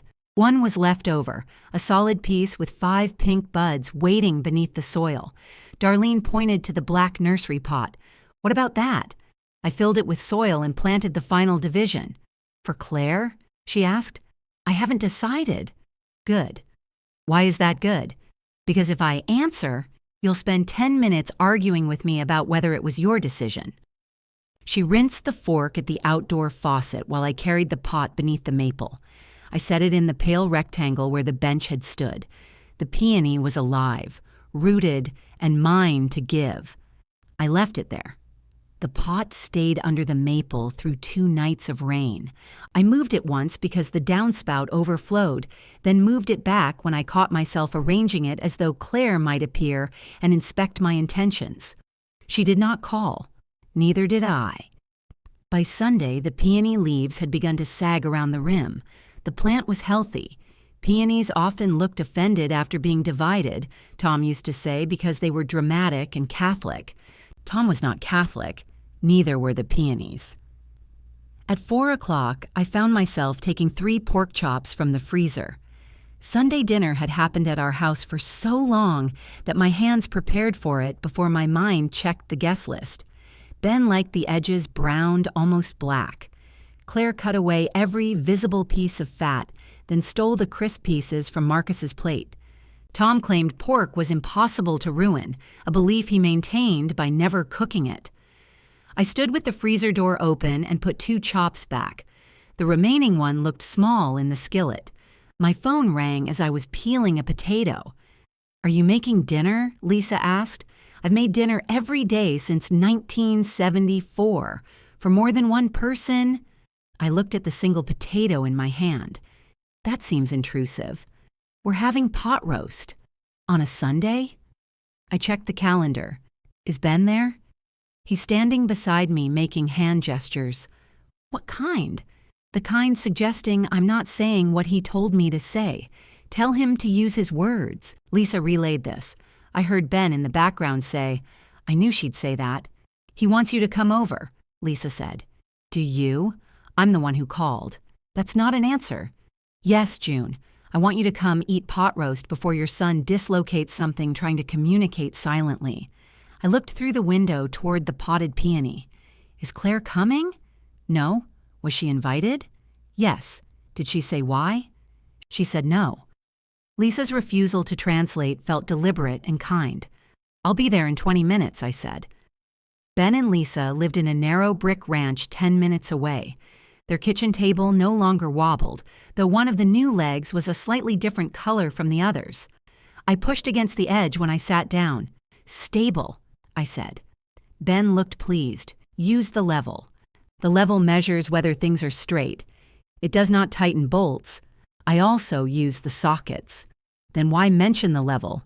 "Sentimental value." Lisa set a platter of pot roast between us. She was a quiet woman until she decided not to be, which made people underestimate the amount of attention she paid. Tom adored her because she laughed at his jokes selectively. He said easy audiences weakened a man's craft. "You can keep the socket set," I told Ben. His fork stopped halfway to his plate. "Really? If you want it?" "I do. You may want to wait until after dinner to take it from the car. I brought it back because I borrowed it." "I know. I'm giving it to you." He nodded slowly. "Thank you." Lisa passed me the carrots. "Look at that. A complete exchange with nouns, verbs, and consent." Ben groaned. "Please don't start. I didn't start anything. Your family started before I got here." "That is historically accurate," I said.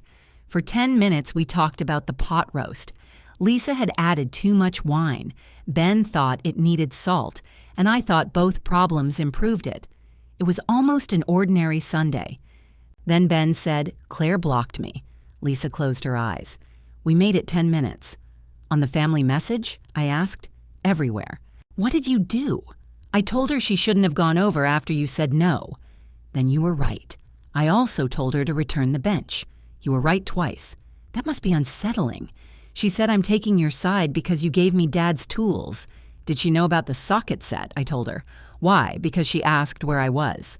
"And you said?" "I said I was at your house getting Dad's sockets." I put down my fork. "Not my sockets?" He stared at me. "Do you see the problem? They were Dad's. They were in my garage." "Okay, but he used them." "So did I." "You used Dad's socket set?" "I tightened the lawnmower blade with it last spring. You shouldn't be turning a lawnmower over by yourself." Lisa lifted her glass. "And now we've arrived at the part where concern becomes trespassing." "I was just saying, I know," she said. Ben rubbed a hand over his face. "I don't know how to talk about anything without making it worse." That's because you try to make the result come out right before you decide what you mean, Lisa told him. He looked at her. Whose side are you on? My own. It's restful here. I smiled despite myself. Ben didn't. Claire thinks we're dividing everything up. We aren't, I said. But you gave me something and wouldn't give her the flowers. She didn't ask before she came with the shovel. She asked in the text. She announced, Ma. What? You know she's bad at asking. I know she's good at making bad asking work. He looked toward Lisa for support. She spread butter on her roll.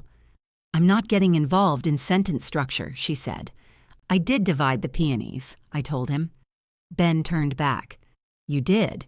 One piece is in a pot. For Claire. I haven't decided. Is it conditional on the bench? No. Then what are you waiting for? I'm waiting until giving it doesn't feel like rewarding her for ignoring me. That sounds conditional. It may be. Lisa set down her knife. Could it also be yours until you decide it isn't? Both of us looked at her. What, she said, I like peonies. After dinner, Ben packed leftover pot roast for me in a container with a red lid. At the door, he hugged me with one arm and held the socket set in the other. I don't want you to think I only came over because I wanted tools, he said. I came to your house. Right. You invited me. Right. Try to stay with the sequence, Ben. He laughed, then held on a moment longer. Driving home, I passed the turn for Claire's street. My hand moved toward the signal lever before I stopped it. The gesture was muscle memory. Her house had been a place I could enter without planning, just as mine had been for her. I continued straight. The next afternoon, someone knocked on the back door. Marcus stood outside holding Claire's shovel. I thought this belonged here, he said. It belongs to Claire. She said she didn't want it. That sounds mature. She has a lot going on. I opened the door wider. Coffee? He hesitated. Is that a trap? It's coffee. I don't know anymore. He came in. Marcus noticed the potted peony through the window before he sat down. You divided them. Darlene helped. Claire said you wouldn't. Claire says many things before the world has an opportunity to continue. He wrapped both hands around the mug I gave him. It was the plain brown one Tom used when the yellow fisherman mug was in the dishwasher. I considered changing it, then decided objects could survive contact with more than one person. Does Claire know about the pot? Marcus asked. No. Are you giving it to her? I don't know. He nodded as if this answer made sense. You don't have to report to her, I said. I wasn't planning to. Good. He looked down at his coffee. I'm staying with my brother for a while. My instinct rose so quickly it was almost physical. What happened? How long? Does Claire know where you are? Have you eaten? Do you want me to call her? I drank coffee until the question settled. I'm sorry, I said. Thank you. Do you want to talk about it?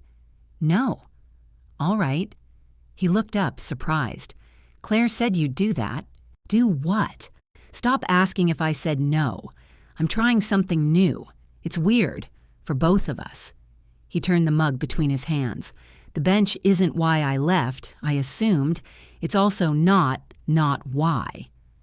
That's an irritating sentence. It's been an irritating month. He gave a tired laugh. We've had problems for a while, he said. Your anniversary brought them out where we could trip over them. I don't need details. I know. I'm not trying to make you pick a side. I've reached my side limit. He glanced toward the garden. Claire has this idea about you and Tom. What idea? That you always chose each other, no matter what. We didn't. I know that. Everyone knows that. I'm not sure Claire does. She keeps saying Tom always came home. He lived here. That's what I said. I laughed, then felt guilty for it. Marcus smiled faintly. She didn't think it was funny either. Tom left once, I said. Marcus waited. Not left. He packed a duffel bag after an argument about money and drove to a motel near the interstate. Then he came back an hour later because he forgot his blood pressure pills. Marcus laughed into his coffee. He sat in the driveway for 20 minutes, I continued. I watched him from the bedroom and refused to open the door until he knocked. We were ridiculous. Claire know that? No. Why not? It wasn't her marriage. The words settled differently this time. Marcus looked toward the yellow mug beside the sink. She thinks your marriage proves something. It barely proved itself. Maybe tell her. Maybe you tell her yours doesn't need to look like ours. I have. And? She said I was using normal problems as an excuse to abandon her. Are you? He met my eyes. I don't know. That honesty made advice feel dangerous. I hope you figure it out, I said. Me too. At the door, he set Claire's shovel against the wall. What about the bench? He asked. I can bring it back tonight. No. His eyebrows rose. Claire has to bring it. What if she won't? Then it stays where it is. You're sure? No. But that's my answer. After he left, I carried the potted peony to the patio and watered it. The leaves trembled under the stream. My phone rang inside. By the time I reached it, Claire had left a voicemail. I know Marcus came over, she said. Her voice was controlled, which meant anger had already done its first lap. I don't know what he told you, but this is exactly what I meant. Everyone goes through you. My father, my brother, now my husband. There was a pause. And if that plant under the maple is supposed to be some kind of lesson, keep it. The message ended. I stood at the window looking at the peony. Then I picked up the phone and called her back. She answered on the 5th ring. What? Marcus returned your shovel. He could have left it on the porch. He came to the back door, and you invited him in. I offered him coffee. Of course you did. Would you prefer I had sprayed him with the hose? I would prefer my husband not go to my mother when he moves out. He came to return a shovel. He has a truck. He could have driven past at 30 miles an hour and thrown it into the yard. That would have damaged the peonies. This is funny to you? No. My voice must have convinced her, because she stopped. I sat at the kitchen table. Through the window, the potted plant waited beneath the maple. He didn't tell me the details of your marriage, I said. He told you he left. Yes. That is a detail. I noticed he wasn't sleeping here. You know what I mean. He told me the bench wasn't the reason. He wants everybody to know that. I don't think he wants anybody to know anything. I had to ask if he wanted to talk, and he said no. So you asked. I was polite. You never just have coffee. You study people until they confess. I did not study your husband. You're doing it now. You're deciding he's reasonable and I'm impossible. I have known you were impossible since you refused to wear shoes with laces for an entire year. I was 7. You tied them too tightly. There was a short silence. That wasn't funny, she said, but some of the control had left her voice. No. What did he say about me? I'm not doing that. Doing what? Carrying his words to you and yours back to him. I'm not asking you to carry anything.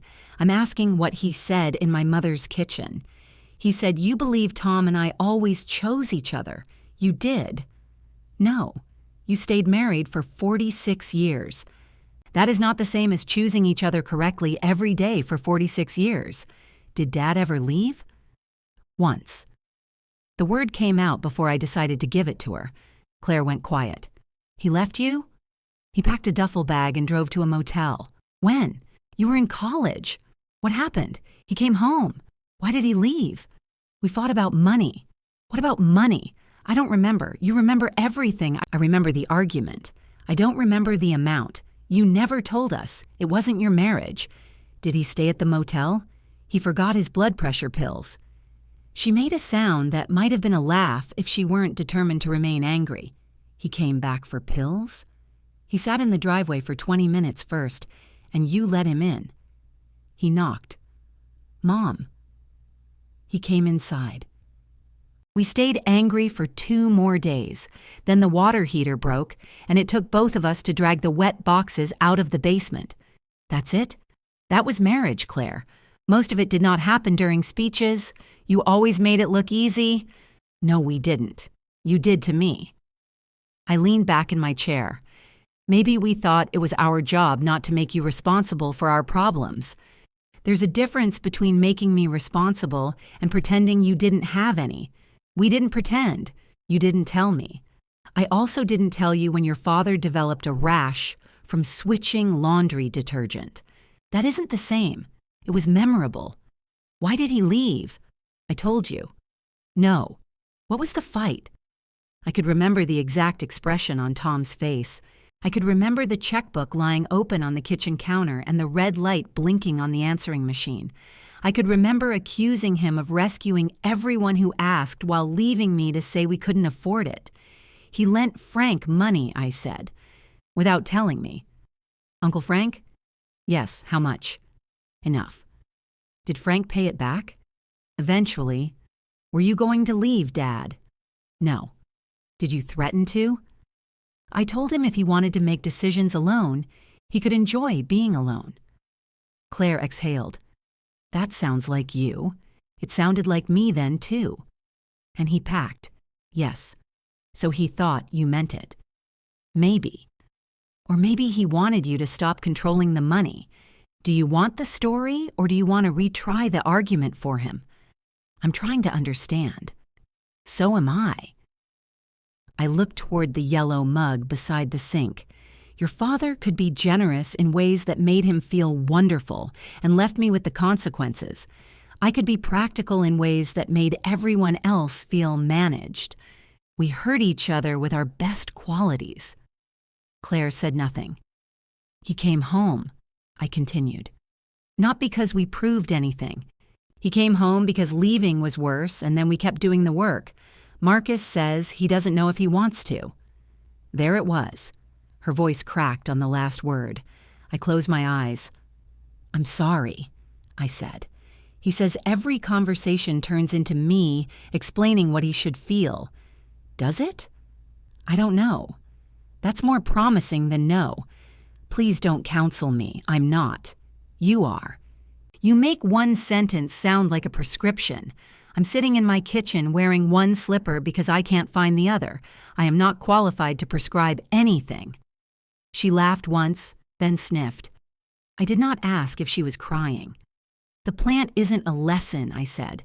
I told you to keep it. You left a pot in my garden. I used it. You put it exactly where the bench was. There was sunlight. There is sunlight all over the yard. Not good sunlight. Now you're blaming the maple. I am explaining horticulture, which sounds exactly like a lesson. Fine. It's a little bit of a lesson. I knew it. It's also a healthy peony division, and you may have it if you want it. So you decided I'm allowed. Yes. That's what I was talking about. You wanted me to give you something without deciding to give it. I don't know how to accomplish that. You could have said yes when I asked. You informed me you were coming. I knew you'd say no, and we've completed the circle. She breathed into the phone. Come get the bench, she said. No. You say it's yours. It is. Then come take it. You removed it. You bring it back. I'm offering it. You're telling me to retrieve it so you don't have to return it. I cannot do anything right with you. Bringing the bench home would be an excellent beginning. To the garden. Yes. Not to you. What does that mean? It means I don't know if anything comes back to you without disappearing into you. She ended the call. I remained at the table with the phone against my ear until the empty line began beeping. Outside, the peony's leaves stirred in a breeze I could not feel through the glass. The next morning, I drove to the garden center outside Dayton. I told myself I needed fertilizer. That was true in the technical sense that every garden eventually needs fertilizer. It was not why I drove 40 minutes past 3 closer stores. The place had changed since Tom and I bought the bench. The old greenhouse had been replaced by a metal building selling decorative signs, candles, and ceramic frogs dressed as golfers. Outdoor furniture occupied an entire gravel lot. A woman in a red apron approached while I was sitting on a green metal chair. Looking for anything in particular? A chair. You found one. I'm testing it. She waited politely. The arms are too low, I said. We have higher ones. She showed me an Adirondack chair that leaned so far back I would have needed emergency assistance to stand. A wrought iron chair pressed a flower pattern into my spine. A padded rocker squeaked. At the 7th chair, the woman said, You're very thorough. My husband was worse. Is he coming to try them? No. The answer still surprised me when it came out easily. She touched the price tag hanging from the arm. This one has a high back and sturdy arms, powder-coated steel. I sat. It was comfortable. I resented that Claire's vocabulary had followed me. "I'll take it," I said. The chair was dark blue, not cedar. It was narrow enough for one person. An employee loaded it into my trunk. At home, I carried it through the gate and placed it near the roses, facing the maple instead of occupying the pale rectangle where the bench belonged. I sat down with a glass of iced tea. The garden looked different from that angle. I could see the shed roof needed paint. The lilacs concealed more of the fence than I realized.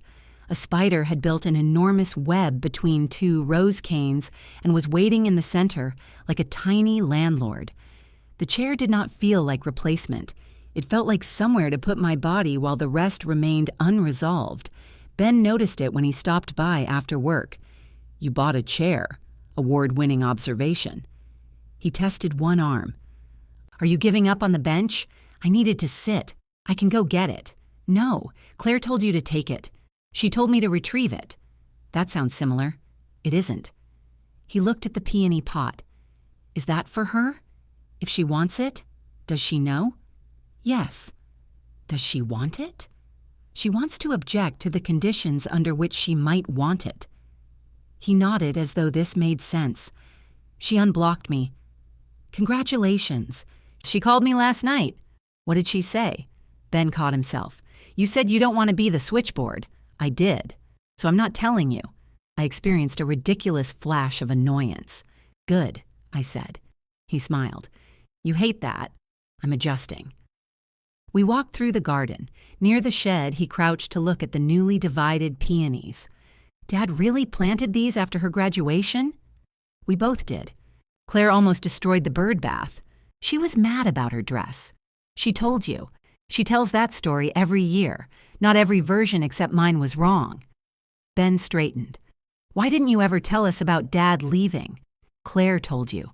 She called to ask if I knew. And now you do." "Were there other times?" "Other times he left?" "No. Other times things were bad." "Of course." "You made it look like you two had some special trick." "We didn't." "That's disappointing. So was marriage on several Tuesdays." He laughed, but his expression remained thoughtful. After he left, I stayed outside until the blue chair cooled beneath me. My phone buzzed just as the first mosquito found my ankle. It was a message from Claire. Did Dad say anything about me at the end?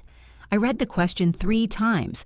Any answer would travel through all the territory we had been fighting over: memory, permission, who had been inside the room and who had been left outside. I typed, "Yes." Then I erased it. I typed, "Nothing that will fix this." I erased that too. Finally, I wrote, "Come sit with me," and sent it. She did not answer. The word "delivered" sat beneath my message while the mosquitoes continued eating me alive. I carried my glass inside, locked the back door, then unlocked it because Claire no longer had a key and might arrive after I went upstairs. 10 minutes later, I locked it again because leaving a door unsecured was not the same as making somebody welcome. Tom would have been delighted by the entire performance. At 9:30, my phone buzzed. "Tomorrow. After work." I replied, "Okay." She arrived at 6:12 wearing a gray suit and carrying her shoes in one hand. I had seen Claire wear high heels through airports, funerals, and one outdoor wedding held on gravel. Walking barefoot up my driveway meant the day had defeated her. She stopped at the gate. "Is it open?" "Yes." I didn't want to assume. The words were pointed, but she waited until I said, "Come in." She noticed the dark blue chair first. "You replaced it." "I bought somewhere to sit. Looks like a replacement. It seats one person and faces the wrong direction. Things can change direction. So can daughters. I remain hopeful." Claire sighed and came through the gate. I had carried a dining chair outside and placed it near the roses. She looked at both chairs, then sat on the patio step instead. Her bare feet rested on the warm concrete. A blister reddened the back of one heel. The potted peony sat beneath the maple. She pretended not to see it. "What did he say?" she asked. No greeting, no weather, no discussion of whether she wanted iced tea. I sat in the blue chair. "Your father said many things about you." At the end. How near the end? You know what I mean. I don't. He was sick for 18 months. The end kept moving. The last week. I looked up through the maple branches. A few leaves had started turning at the tips. After you brought the folders, he asked me if you were angry. I was. I told him you were scared. What did he say? He said, "She talks faster when she's scared." Claire's mouth tightened. That's it? No, I could see Tom in the bedroom, propped against 3 pillows, staring at the doorway after Claire left. He'd been too weak to raise his voice during their argument, which made her sound louder than she was. She wanted to know whether he preferred cremation. He wanted to know why everyone kept behaving as if he had already stopped being in the room. He said you were trying to build a fence around something that couldn't be contained, I told her. That sounds like Dad. He also said the blue folder was ugly. That also sounds like Dad. He asked if you'd gotten your tires checked. Claire looked down at her feet. I hadn't. He knew. He always asked about my tires. He worried because you wait until a dashboard light has been on for a month. It was 1 time. It was 3 times. There's the correction. There's the history. She rubbed the blister on her heel. Did he say he wanted to see me? He said he wished you would come over and not ask him anything. I could have done that. You didn't. You could have told me. I should have. Her hand stopped. I let the words remain plain.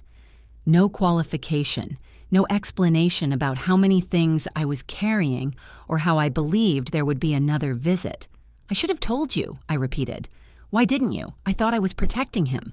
From me, from having to manage your fear. He didn't have to manage it. You wanted him to reassure you that every decision was right. The hospice, the medicine, the funeral. You needed him to say you were helping. I was trying to help. I know. You just said I was making it worse.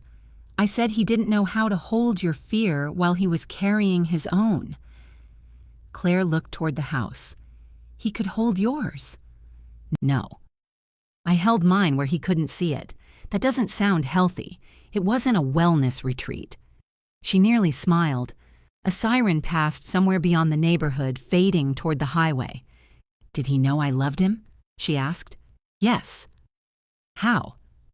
Because you told him constantly. He used to roll his eyes. He rolled his eyes at sincerity. He didn't with you. He absolutely did. I just ignored it. She picked at a loose thread on her suit pants. Our last phone call was about soup. I waited. I asked what he ate. He said, half a bowl. I asked what kind, and he said, "Does it matter, Claire?" I told him he didn't have to get irritated. He said he was tired. I said I knew. Her voice thinned. Then he said he had to go. What did you say? I said, fine. I looked at her. Fine, she repeated. That was the last word I said to my father. You didn't know. Neither did you when you sent the text. You still apologize for it. Yes. So don't tell me I didn't know. All right. I wanted there to be something else. I kept thinking maybe he said something to you after, something about me. He asked if your tires were safe. That isn't enough. It was what he had. She wiped beneath one eye with the heel of her hand, annoyed at the tear. I could make it prettier, I said. I could tell you his exact tone proved some beautiful hidden meaning. But he was tired, Claire. He was frightened. Sometimes he was angry. He loved you while being all of those things. It doesn't feel finished.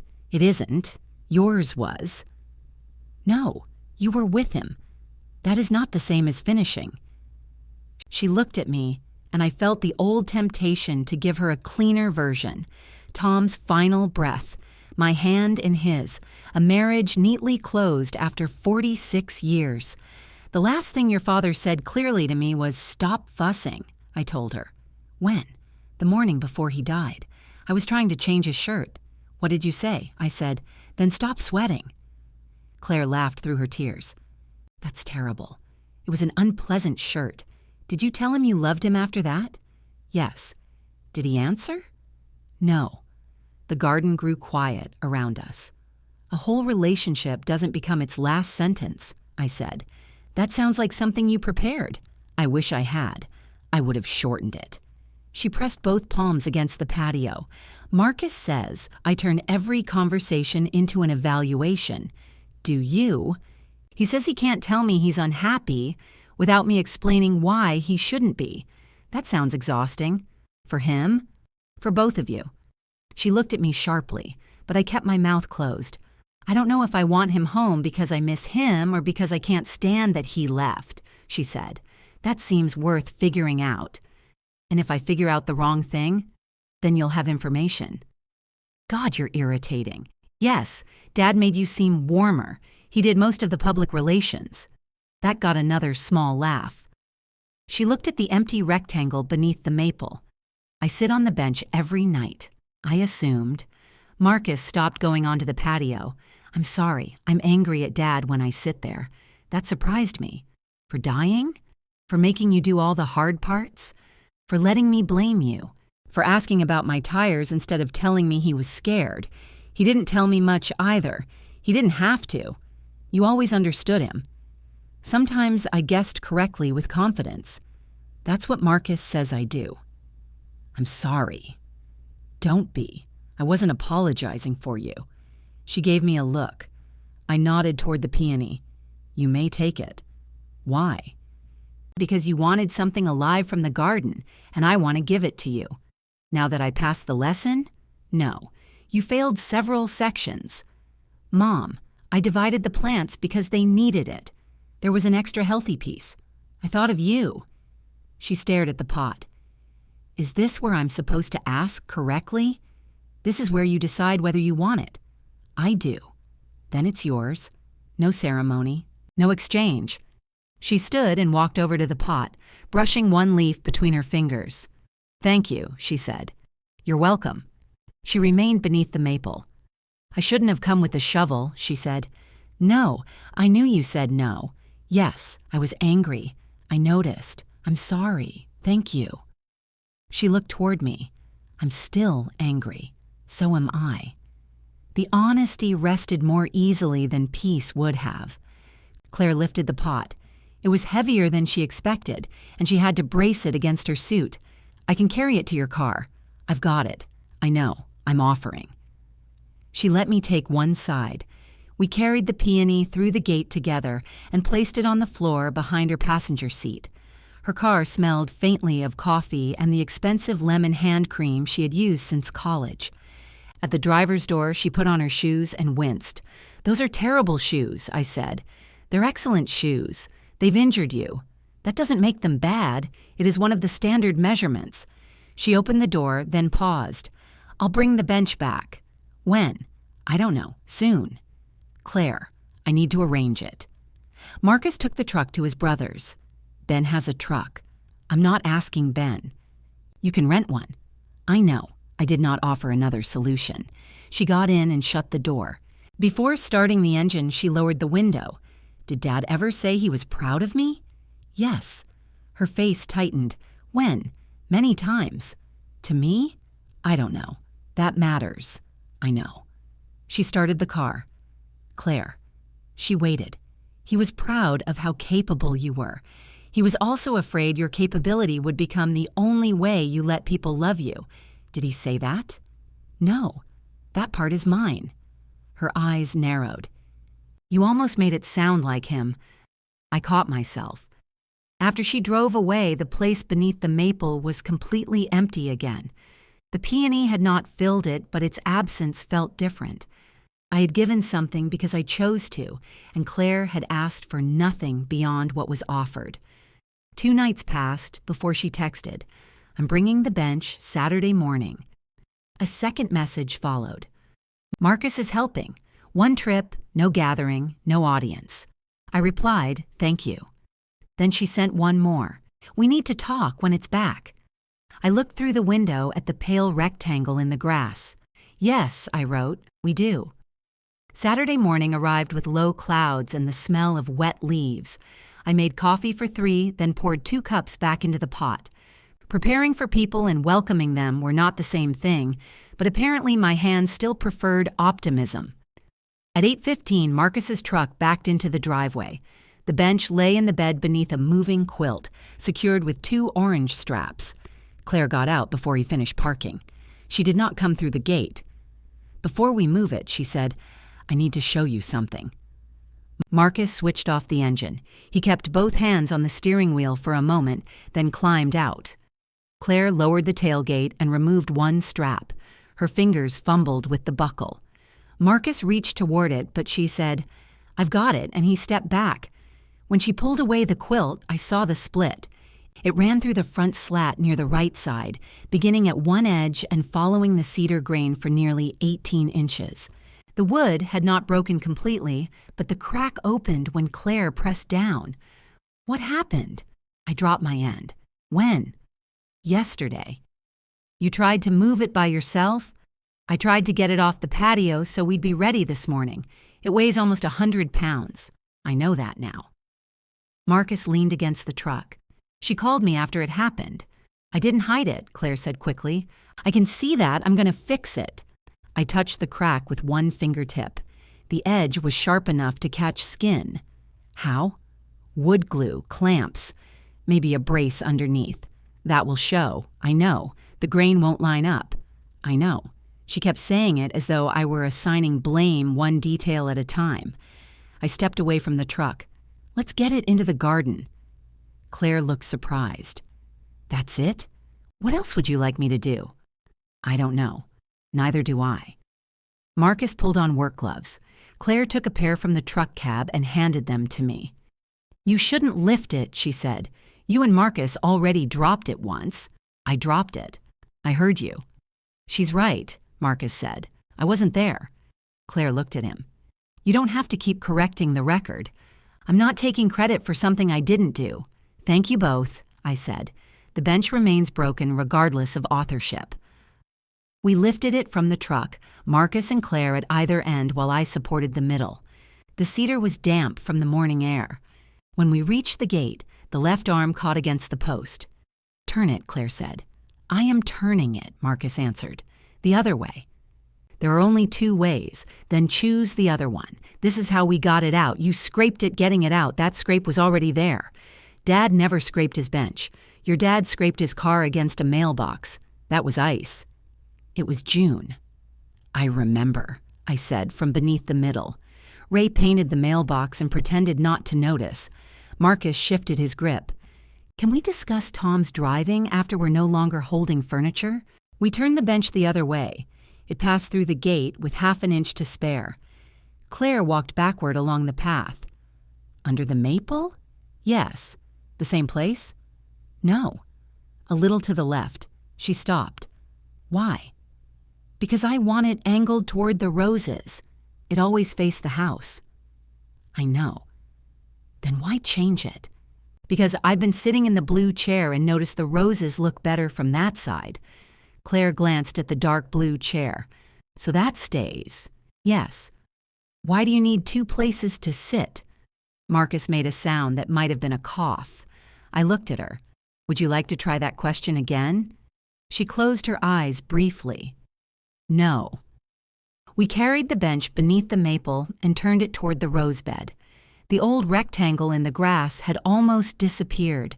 A few blades remained flattened near the center, but the earth no longer provided instructions. "Here?" I said.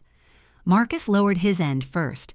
Claire followed too quickly, and the cracked slat gave a faint wooden complaint. Everyone froze. "It's okay," she said. It made a sound.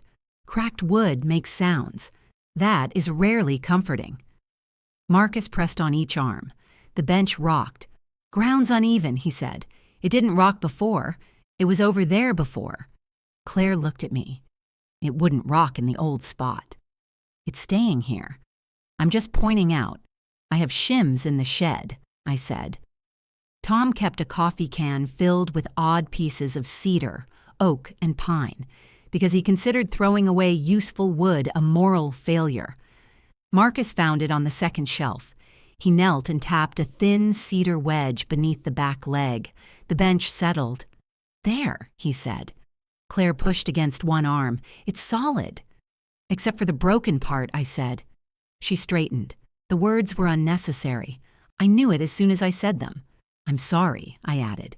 "No, you're right. It's broken. That doesn't mean I needed to point at it every time you said something else." Her face softened by 1 degree. Marcus removed his gloves. "I need to get the truck back." Claire looked at him. "You can have coffee first. I told my brother 9. It's 8:40. It takes 15 minutes. That leaves 5. He put the gloves in the truck bed. "We said we'd talk tomorrow." "I know what we said. I'll be there." "At the house?" "Yes." "Are you staying?" "Claire, I'm asking. And I'm telling you we'll talk tomorrow." Her jaw tightened, but she nodded. Marcus turned to me. "Bench is back." "Yes. I'm sorry it was damaged. It can be repaired." Claire looked at me when I said it. Marcus did too. He gave a small nod and left through the gate.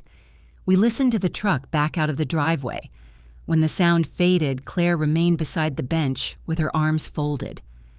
"I told him you had agreed," she said. "To what?" "When we took it. I told him you agreed to change the seating and said I could have the bench. He already told me you said I knew. I said more than that. Why are you telling me now? Because I don't want you thinking he should have understood." "I didn't. He wouldn't have helped if I told him the truth. That should have told you something." "It did." "But you took it anyway." "Yes." No defense, no explanation. Just yes. I sat on the left side of the bench, away from the crack. The angle was right. The roses filled one half of my view, and the blue chair sat across the path. The house appeared only at the edge. Claire remained standing. "There's room," I said. She looked at the empty side. "Is that a test?" "It's a bench." She sat carefully, avoiding the damaged slat. We were closer than we had been on the 2 separate chairs, but not touching. "I thought you'd be angry for a few days," she said. I was. I thought after the supper you'd understand. Understand what? That I needed something. I understood before the supper. No. You understood that I was grieving. You didn't understand that I had nowhere to put it. You had your home. My home was where I had to be married. The garden was where I was Dad's daughter. And you took part of the garden to the place where you had to be married. I know it doesn't make sense. It makes a kind of sense. She ran her palm over the cedar between us. When the bench was here, it felt like yours. You sat on it. Everyone came to you. You told the stories. You knew what things meant. I lived the stories. So did I. Different ones. Exactly. A dead leaf landed near her shoe. She crushed the stem beneath her toe. "At my house, I could sit there and be angry at him," she said. "I could say he was selfish. I could say he left you to do every hard thing. I could say he made me keep guessing what he felt. You could have said those things here." "No." "Why?" "Because this is his memorial garden." The phrase sounded strange in her mouth. "It wasn't when he was alive," I said. "I know. It was our yard." "I know. You gave it that name. People needed to know what the supper was. One supper turned it into a permanent title. You didn't object. I didn't realize a garden could be reassigned by invitation." She picked at a cedar splinter. "I made him easier after he died," she said. "Yes?" "So did you." That surprised me enough that I turned. "You leave out the times he disappointed people," she continued. "You tell funny stories about him being stubborn, but you make the stubbornness charming. He's dead. It feels unkind to criticize a man who can't answer. He rarely answered when he was alive." I laughed before deciding whether it was disloyal. Claire smiled faintly. "See?" "Yes." I took the bench because it was the one thing I knew he chose, not something you sorted and gave me afterward, not something Ben approved. Dad sat on it and said, "This one." He never sat on it here. I know that now. "But you didn't when you took it." "No." You took a story you did not know and made it mean what you needed. So did you. How? You made it a promise about you growing old.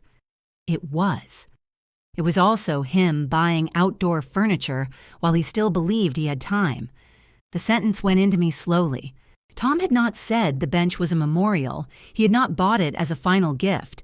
He had bought it because he expected tomatoes, coffee, arguments about mulch, and more ordinary afternoons. Claire touched the split. I damaged it trying to return it without asking Marcus for help, she said. I wanted to do one thing without someone telling me whether it was right. Furniture is not the best place to practice independence. I know that too. You know many things after the useful moment. So do you. We sat with that. Can I help repair it? She asked. Not today. Her shoulders lowered. That isn't no, I said. It means not today. All right. You tend to turn helping into taking over. I know, and I tend to let you because it's easier than stopping you halfway through. I know that too. Tomorrow, with Marcus, don't. I wasn't going to advise you. What were you going to say? I hope you listen before you explain. That is advice. Then I failed. She looked toward the roses. Are we doing dinner tomorrow? She asked. No. Because of Marcus? Because I don't want to. What about next Sunday? I don't know. How long are you canceling Sundays? I'm not canceling them. I'm no longer assuming they belong here. Her face tightened. So the family just stops getting together. You can invite us to your house. Ben can invite us to his. We can meet somewhere. I may host when I want to. You always host. Yes, you like hosting. I liked parts of it. I also cooked, cleaned, reminded everyone, found dates that worked, and sent leftovers home while your father received compliments for lighting the grill. He made good ribs. He burned good ribs. Claire looked at her hands. It feels like everything changed because I moved one bench. Everything changed because the bench showed me how much had already moved while I was standing still. That sounds prepared, too. It did come out suspiciously well. She smiled despite herself. When she stood to leave, she placed one hand on the high back, but did not hug me. I did not reach for her. At some point, she said, I'd like to help fix the crack. At some point, I'll let you. She walked to the gate. Claire. She turned. Thank you for bringing it back. Her eyes filled. You're welcome. After she left, I stayed on the bench. The split edge caught the side of my hand when I shifted. A thin splinter entered my palm. I pulled it out, watched one bright spot of blood appear, and pressed my thumb over it. The bench was home. It was not whole, and neither of us had pretended otherwise. The splinter spot turned red by morning, not dangerously red, not call a doctor red. It was simply irritated enough to make itself part of every task. Buttoning my blouse hurt. Opening a jar hurt. I put ointment and a bandage on it, then caught the bandage on the broken slat when I went outside to inspect the bench. Very funny, I told Tom. The maple offered no opinion. I tied a dish towel around the cracked section so nobody would sit there by accident. The yellow checks looked cheerful and ridiculous. From the blue chair, the bench resembled a patient waiting for minor surgery. Claire texted that afternoon. Marcus isn't coming home yet. We're going to keep talking. I wrote, I'm glad you're talking. 3 dots appeared. That's all? I typed several answers and erased them before sending. Do you want more? Not really. All right. A minute later, she sent, Thank you. Ben invited everyone to dinner the following Sunday. He did it through the family message, then called each person separately because nobody trusted group messages anymore. Lisa says 6, he told me. What are you serving? Food. Purchased or prepared? Why does that matter? It affects when I eat lunch. Pot roast. You served that last week. No, Lisa served it. I'm making ribs. Your father's ribs? My ribs. Then why did you hesitate? I didn't. You did. 6 o'clock, Ma. I arrived at 5:58 carrying nothing. That required discipline. I had spent 40 years bringing a dish even when explicitly told not to, because showing up with empty hands felt like arriving without manners. Lisa opened the door and looked behind me. "You didn't bring food. I owe Ben $10. I'm glad my personal growth supports the household." Ellen was already in the living room drinking wine. Ben stood over the oven in an apron that said, "Mr. Good-Lookin' is cookin'," a gift Tom had worn precisely once. Claire arrived alone at 6:10 with a coconut cake. She set it on the counter without comment. At 6:20, the ribs were still pink near the bone. At 6:40, the smoke alarm went off because Ben attempted to finish them under the broiler. Lisa opened windows. Ellen waved a dish towel beneath the alarm. I remained seated at the kitchen table with both hands in my lap. Ben stared at me through the haze. "You're enjoying this. Immensely. You could help. I was told these are your ribs. That doesn't mean you should let us die. The danger appears limited to dinner." Claire took plates from the cabinet. "Mom, where does Lisa keep the foil?" I looked at Lisa. "Bottom drawer," Lisa answered. Claire gave me an accusing glance, as though I had withheld medical assistance. Marcus came through the front door at 6:45, carrying a bowl of salad. Conversation stopped just long enough for everyone to notice. "Sorry," he said. "I had the time wrong." "You had the correct time," Ben said. "The food had the wrong time." Marcus placed the salad on the counter. He and Claire said hello like people meeting beside a copier at work. Nobody asked where he was sleeping. We ate at 7. The ribs were dry at the edges and underdone in the center, which required creative carving. The salad had no dressing. Lisa's potatoes were excellent. It was one of the better family meals I could remember. Not because everyone was happy. Claire and Marcus barely looked at each other. Ben watched them so closely he missed his mouth with his fork once. Ellen drank 2 glasses of wine and started telling a story we had all heard. But the dinner existed without me holding every piece in place. When the gravy spilled, Lisa wiped it. When plates needed clearing, Marcus stood. When Ben began apologizing for the ribs a 4th time, Claire told him to stop. The room did not collapse. During cake, Ellen said, "Tom's birthday is in 3 weeks." Everyone looked at me. I ate another bite. "Why are you all staring?" I asked. "We usually do something," Ben said. "We did something last year," Claire corrected. "Last year, Tom had been dead 3 weeks. We gathered in the garden, ate coconut cake, and told stories as though volume could warm the empty place among us." "What do you want to do?" I asked Ben. He looked startled. "Me? You mentioned it?" "I don't know." I turned to Claire. "What do you want?" She studied the cake on her plate. "I thought we could have dinner in the garden." "Did you?" "I'm asking." "Yes, you are." Marcus drank water to hide a smile. "I don't want a memorial supper," I said. Claire's shoulders tightened. "But I'd like the bench repaired before his birthday." She looked up. "Will you help me Saturday?" "Yes, 10 o'clock. I can come at 9. 10? 10 is fine." Ben frowned. "What about Dad's birthday?" "We can each decide what we want to do," I said. "If someone wants dinner, invite people. So we won't all be together." "We might be. I simply won't schedule everybody's grief. That's not what it is." "What is it?" He opened his mouth, then looked around the table. "I don't know," he admitted. Lisa patted his knee. "Good answer." Saturday morning, Claire arrived at 9:59 carrying 2 clamps, wood glue, sandpaper, and a cedar strip for a brace. "You planned," I said. "I watched 4 videos." "That's too many. The first man had unsafe clamp technique. I'm glad you protected us." She set everything beside the bench. The dish towel remained tied around the crack. "What's this?" "A warning system. It looks like the bench has a head cold." We untied the towel. Claire wanted to remove the entire slat.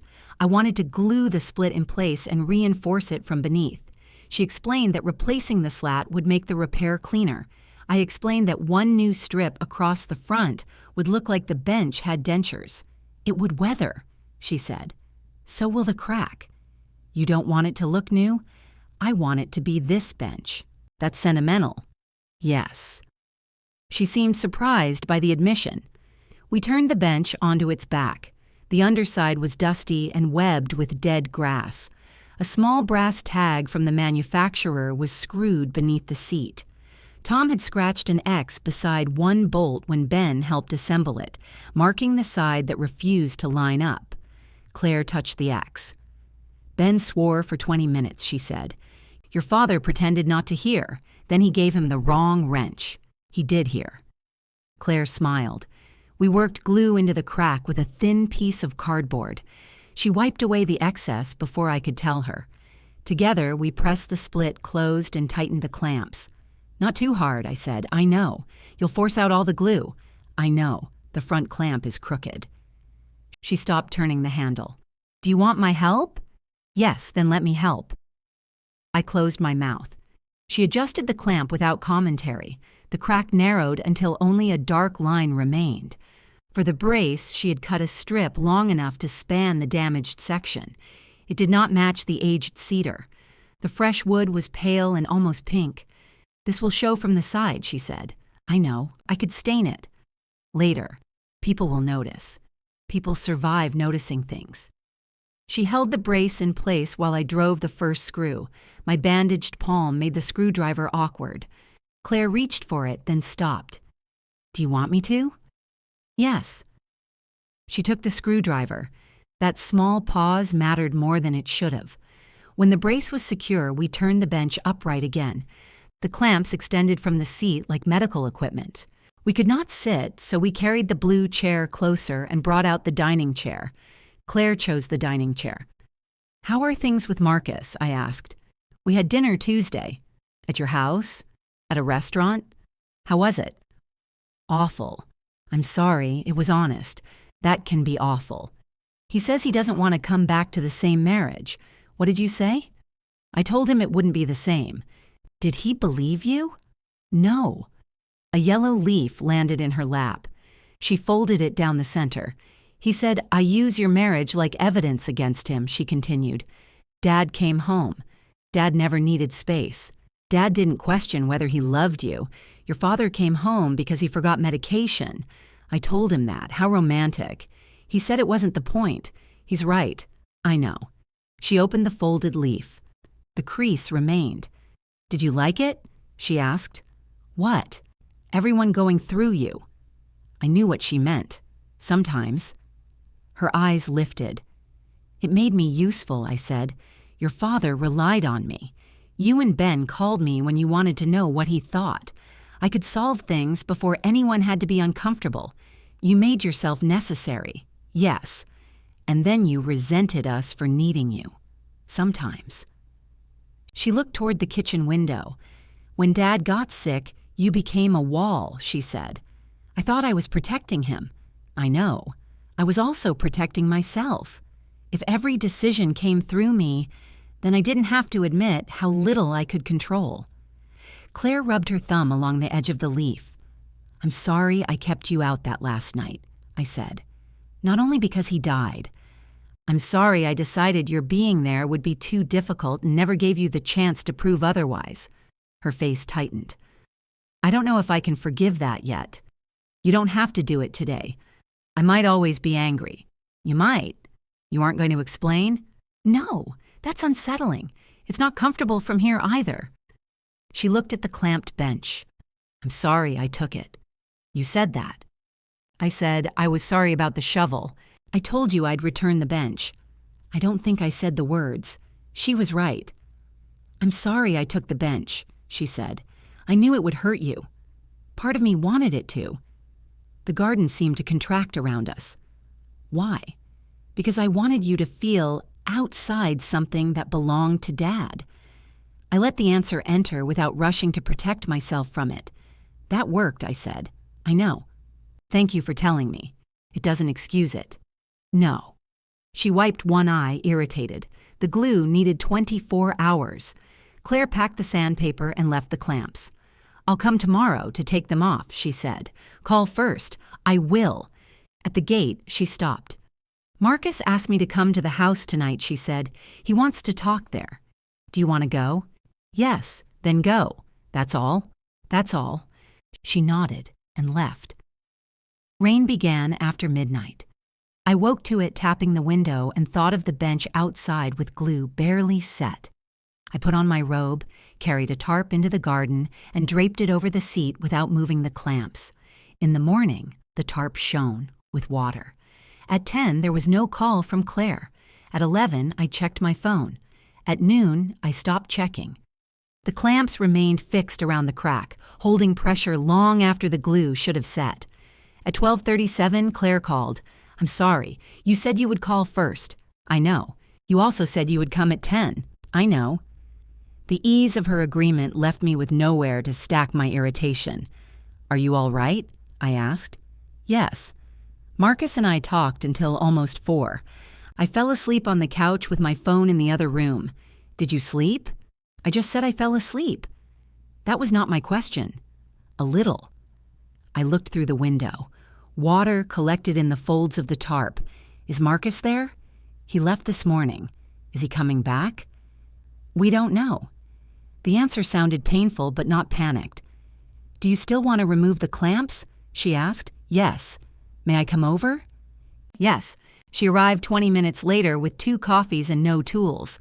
"I figured you owned sandpaper," she said. "I own more sandpaper than most nations." Dad did. I inherited the National Reserve. We carried the coffees outside. Claire lifted the tarp carefully and shook the water onto the grass instead of the patio. The dish towel beneath it was damp at one corner, but the repaired slat had stayed dry. She loosened the front clamp while I held the bench. "Slowly," I said. "I'm going slowly. You turned it 3 times. It takes more than 3 turns. Your 3rd turn had a certain energy." She stopped. "Would you like to do it?" "No." "Then allow my energetic technique." The clamp came free. The crack remained closed. We removed the second one and ran our fingers over the slat. The split was still visible, a dark crooked line through the weathered cedar. Beneath the seat, the pale brace held firmly. "It needs sanding," Claire said. "Lightly." "Yes, along the grain. I watched 4 videos you mentioned." She sanded while I drank coffee. The harsh edge softened beneath her hand. She stopped often to feel the wood, which pleased me more than a perfectly invisible repair would have. "What did Marcus say?" I asked. She kept sanding. "He said he felt like a guest in our marriage. That sounds lonely." I told him he was being dramatic. "Claire." "I know." Then I apologized. "What did he mean?" He said every time he wanted something different, I explained what a good husband would want. And somehow the good husband always sounded like Dad. Your father would find that flattering and deeply inconvenient. He also said I don't let him finish sentences. "Do you?" "I let him finish plenty of sentences." I waited. "Not the important ones," she admitted. The sandpaper moved back and forth. "He isn't ready to come home," she said. "He wants us to keep meeting. He said if he comes back just because I'm frightened, we'll call that love and learn nothing." That sounds thoughtful. It sounded less thoughtful at 3 a.m. Most things do. I asked if he still loved me. What did he say? He said yes. Then I tried to explain why that meant he should come home. I pressed my lips together. "Go ahead," she said. "You can laugh." "I'm not laughing. You're laughing internally. My internal life is private." She set down the sandpaper. "He said love wasn't the same as agreement." "He's right. I know. How unpleasant for you, extremely."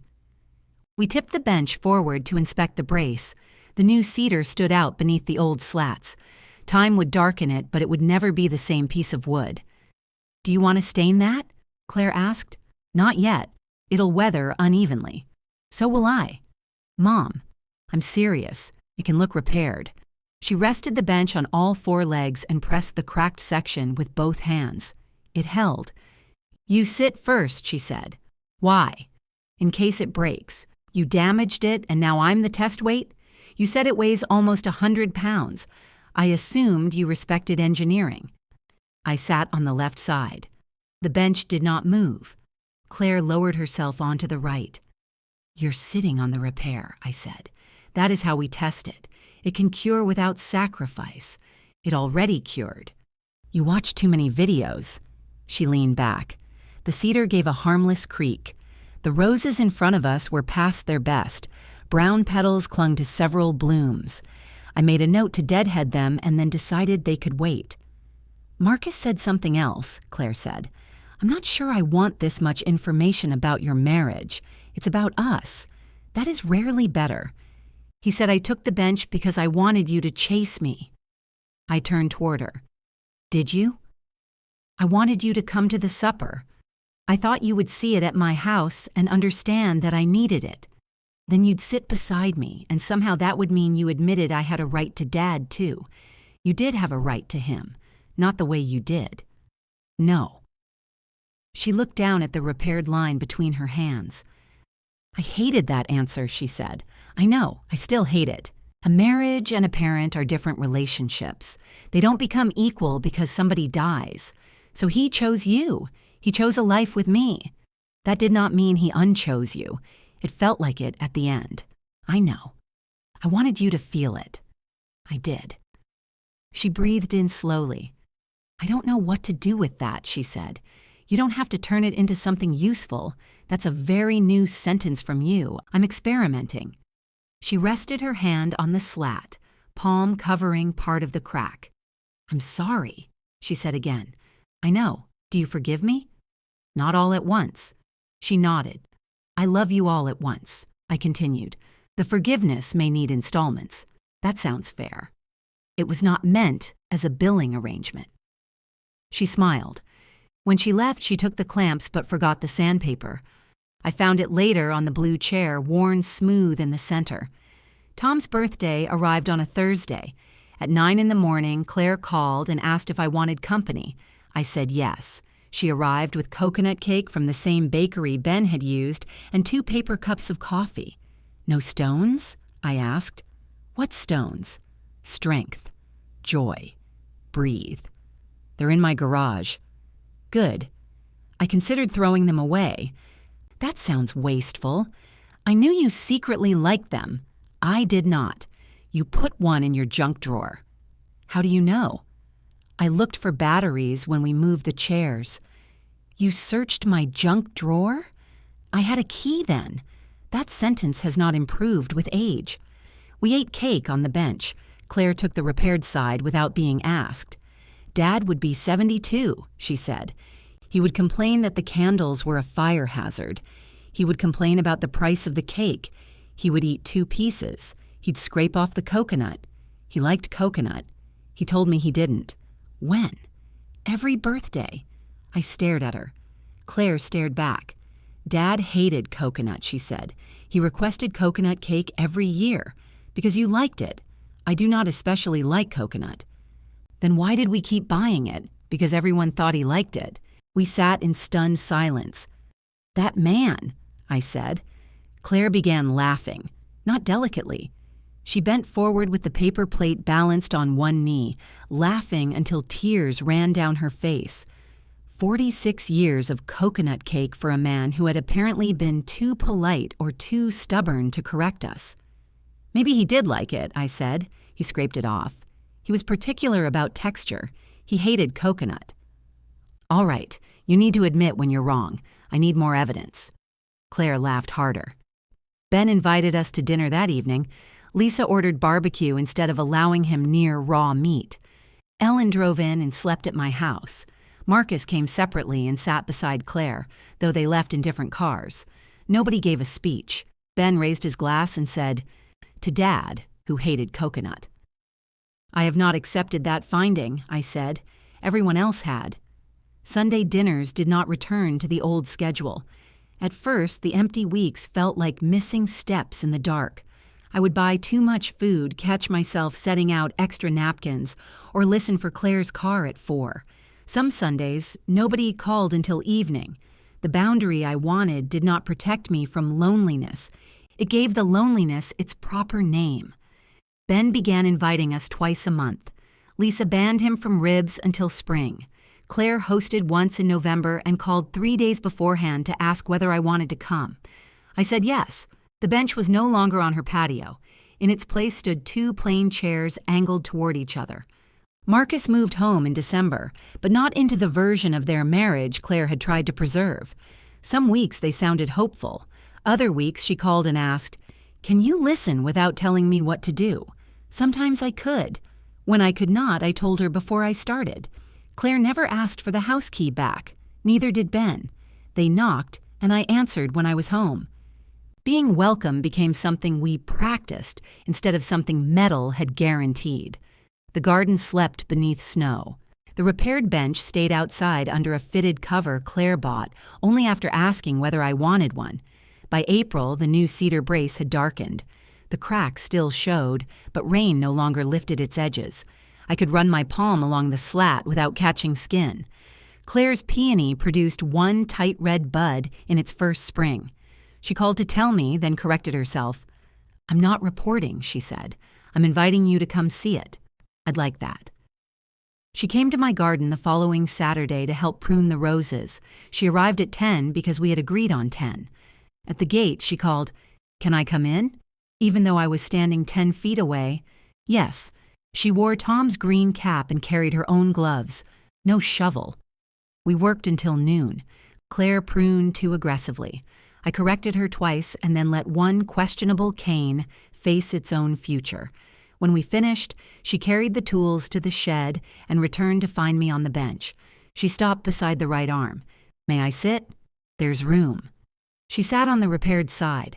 For a while, neither of us said anything. The maple leaves were new and thin enough for sunlight to pass through. The lilacs had begun to open along the fence. Across the path, the dark blue chair waited empty. "Do you ever feel like I'm sitting in Dad's place?" she asked. "No. Never?" This was not his assigned seat. "You said he told you there would always be room beside you." "He did. So doesn't this feel like his room?" I looked at my daughter. There were new lines beside her eyes that had not been there when Tom was alive. Maybe they were from grief. Maybe marriage. Maybe she was simply 44 now and had earned them. "It feels like mine to make," I said. She considered that, then leaned back against the high cedar slats.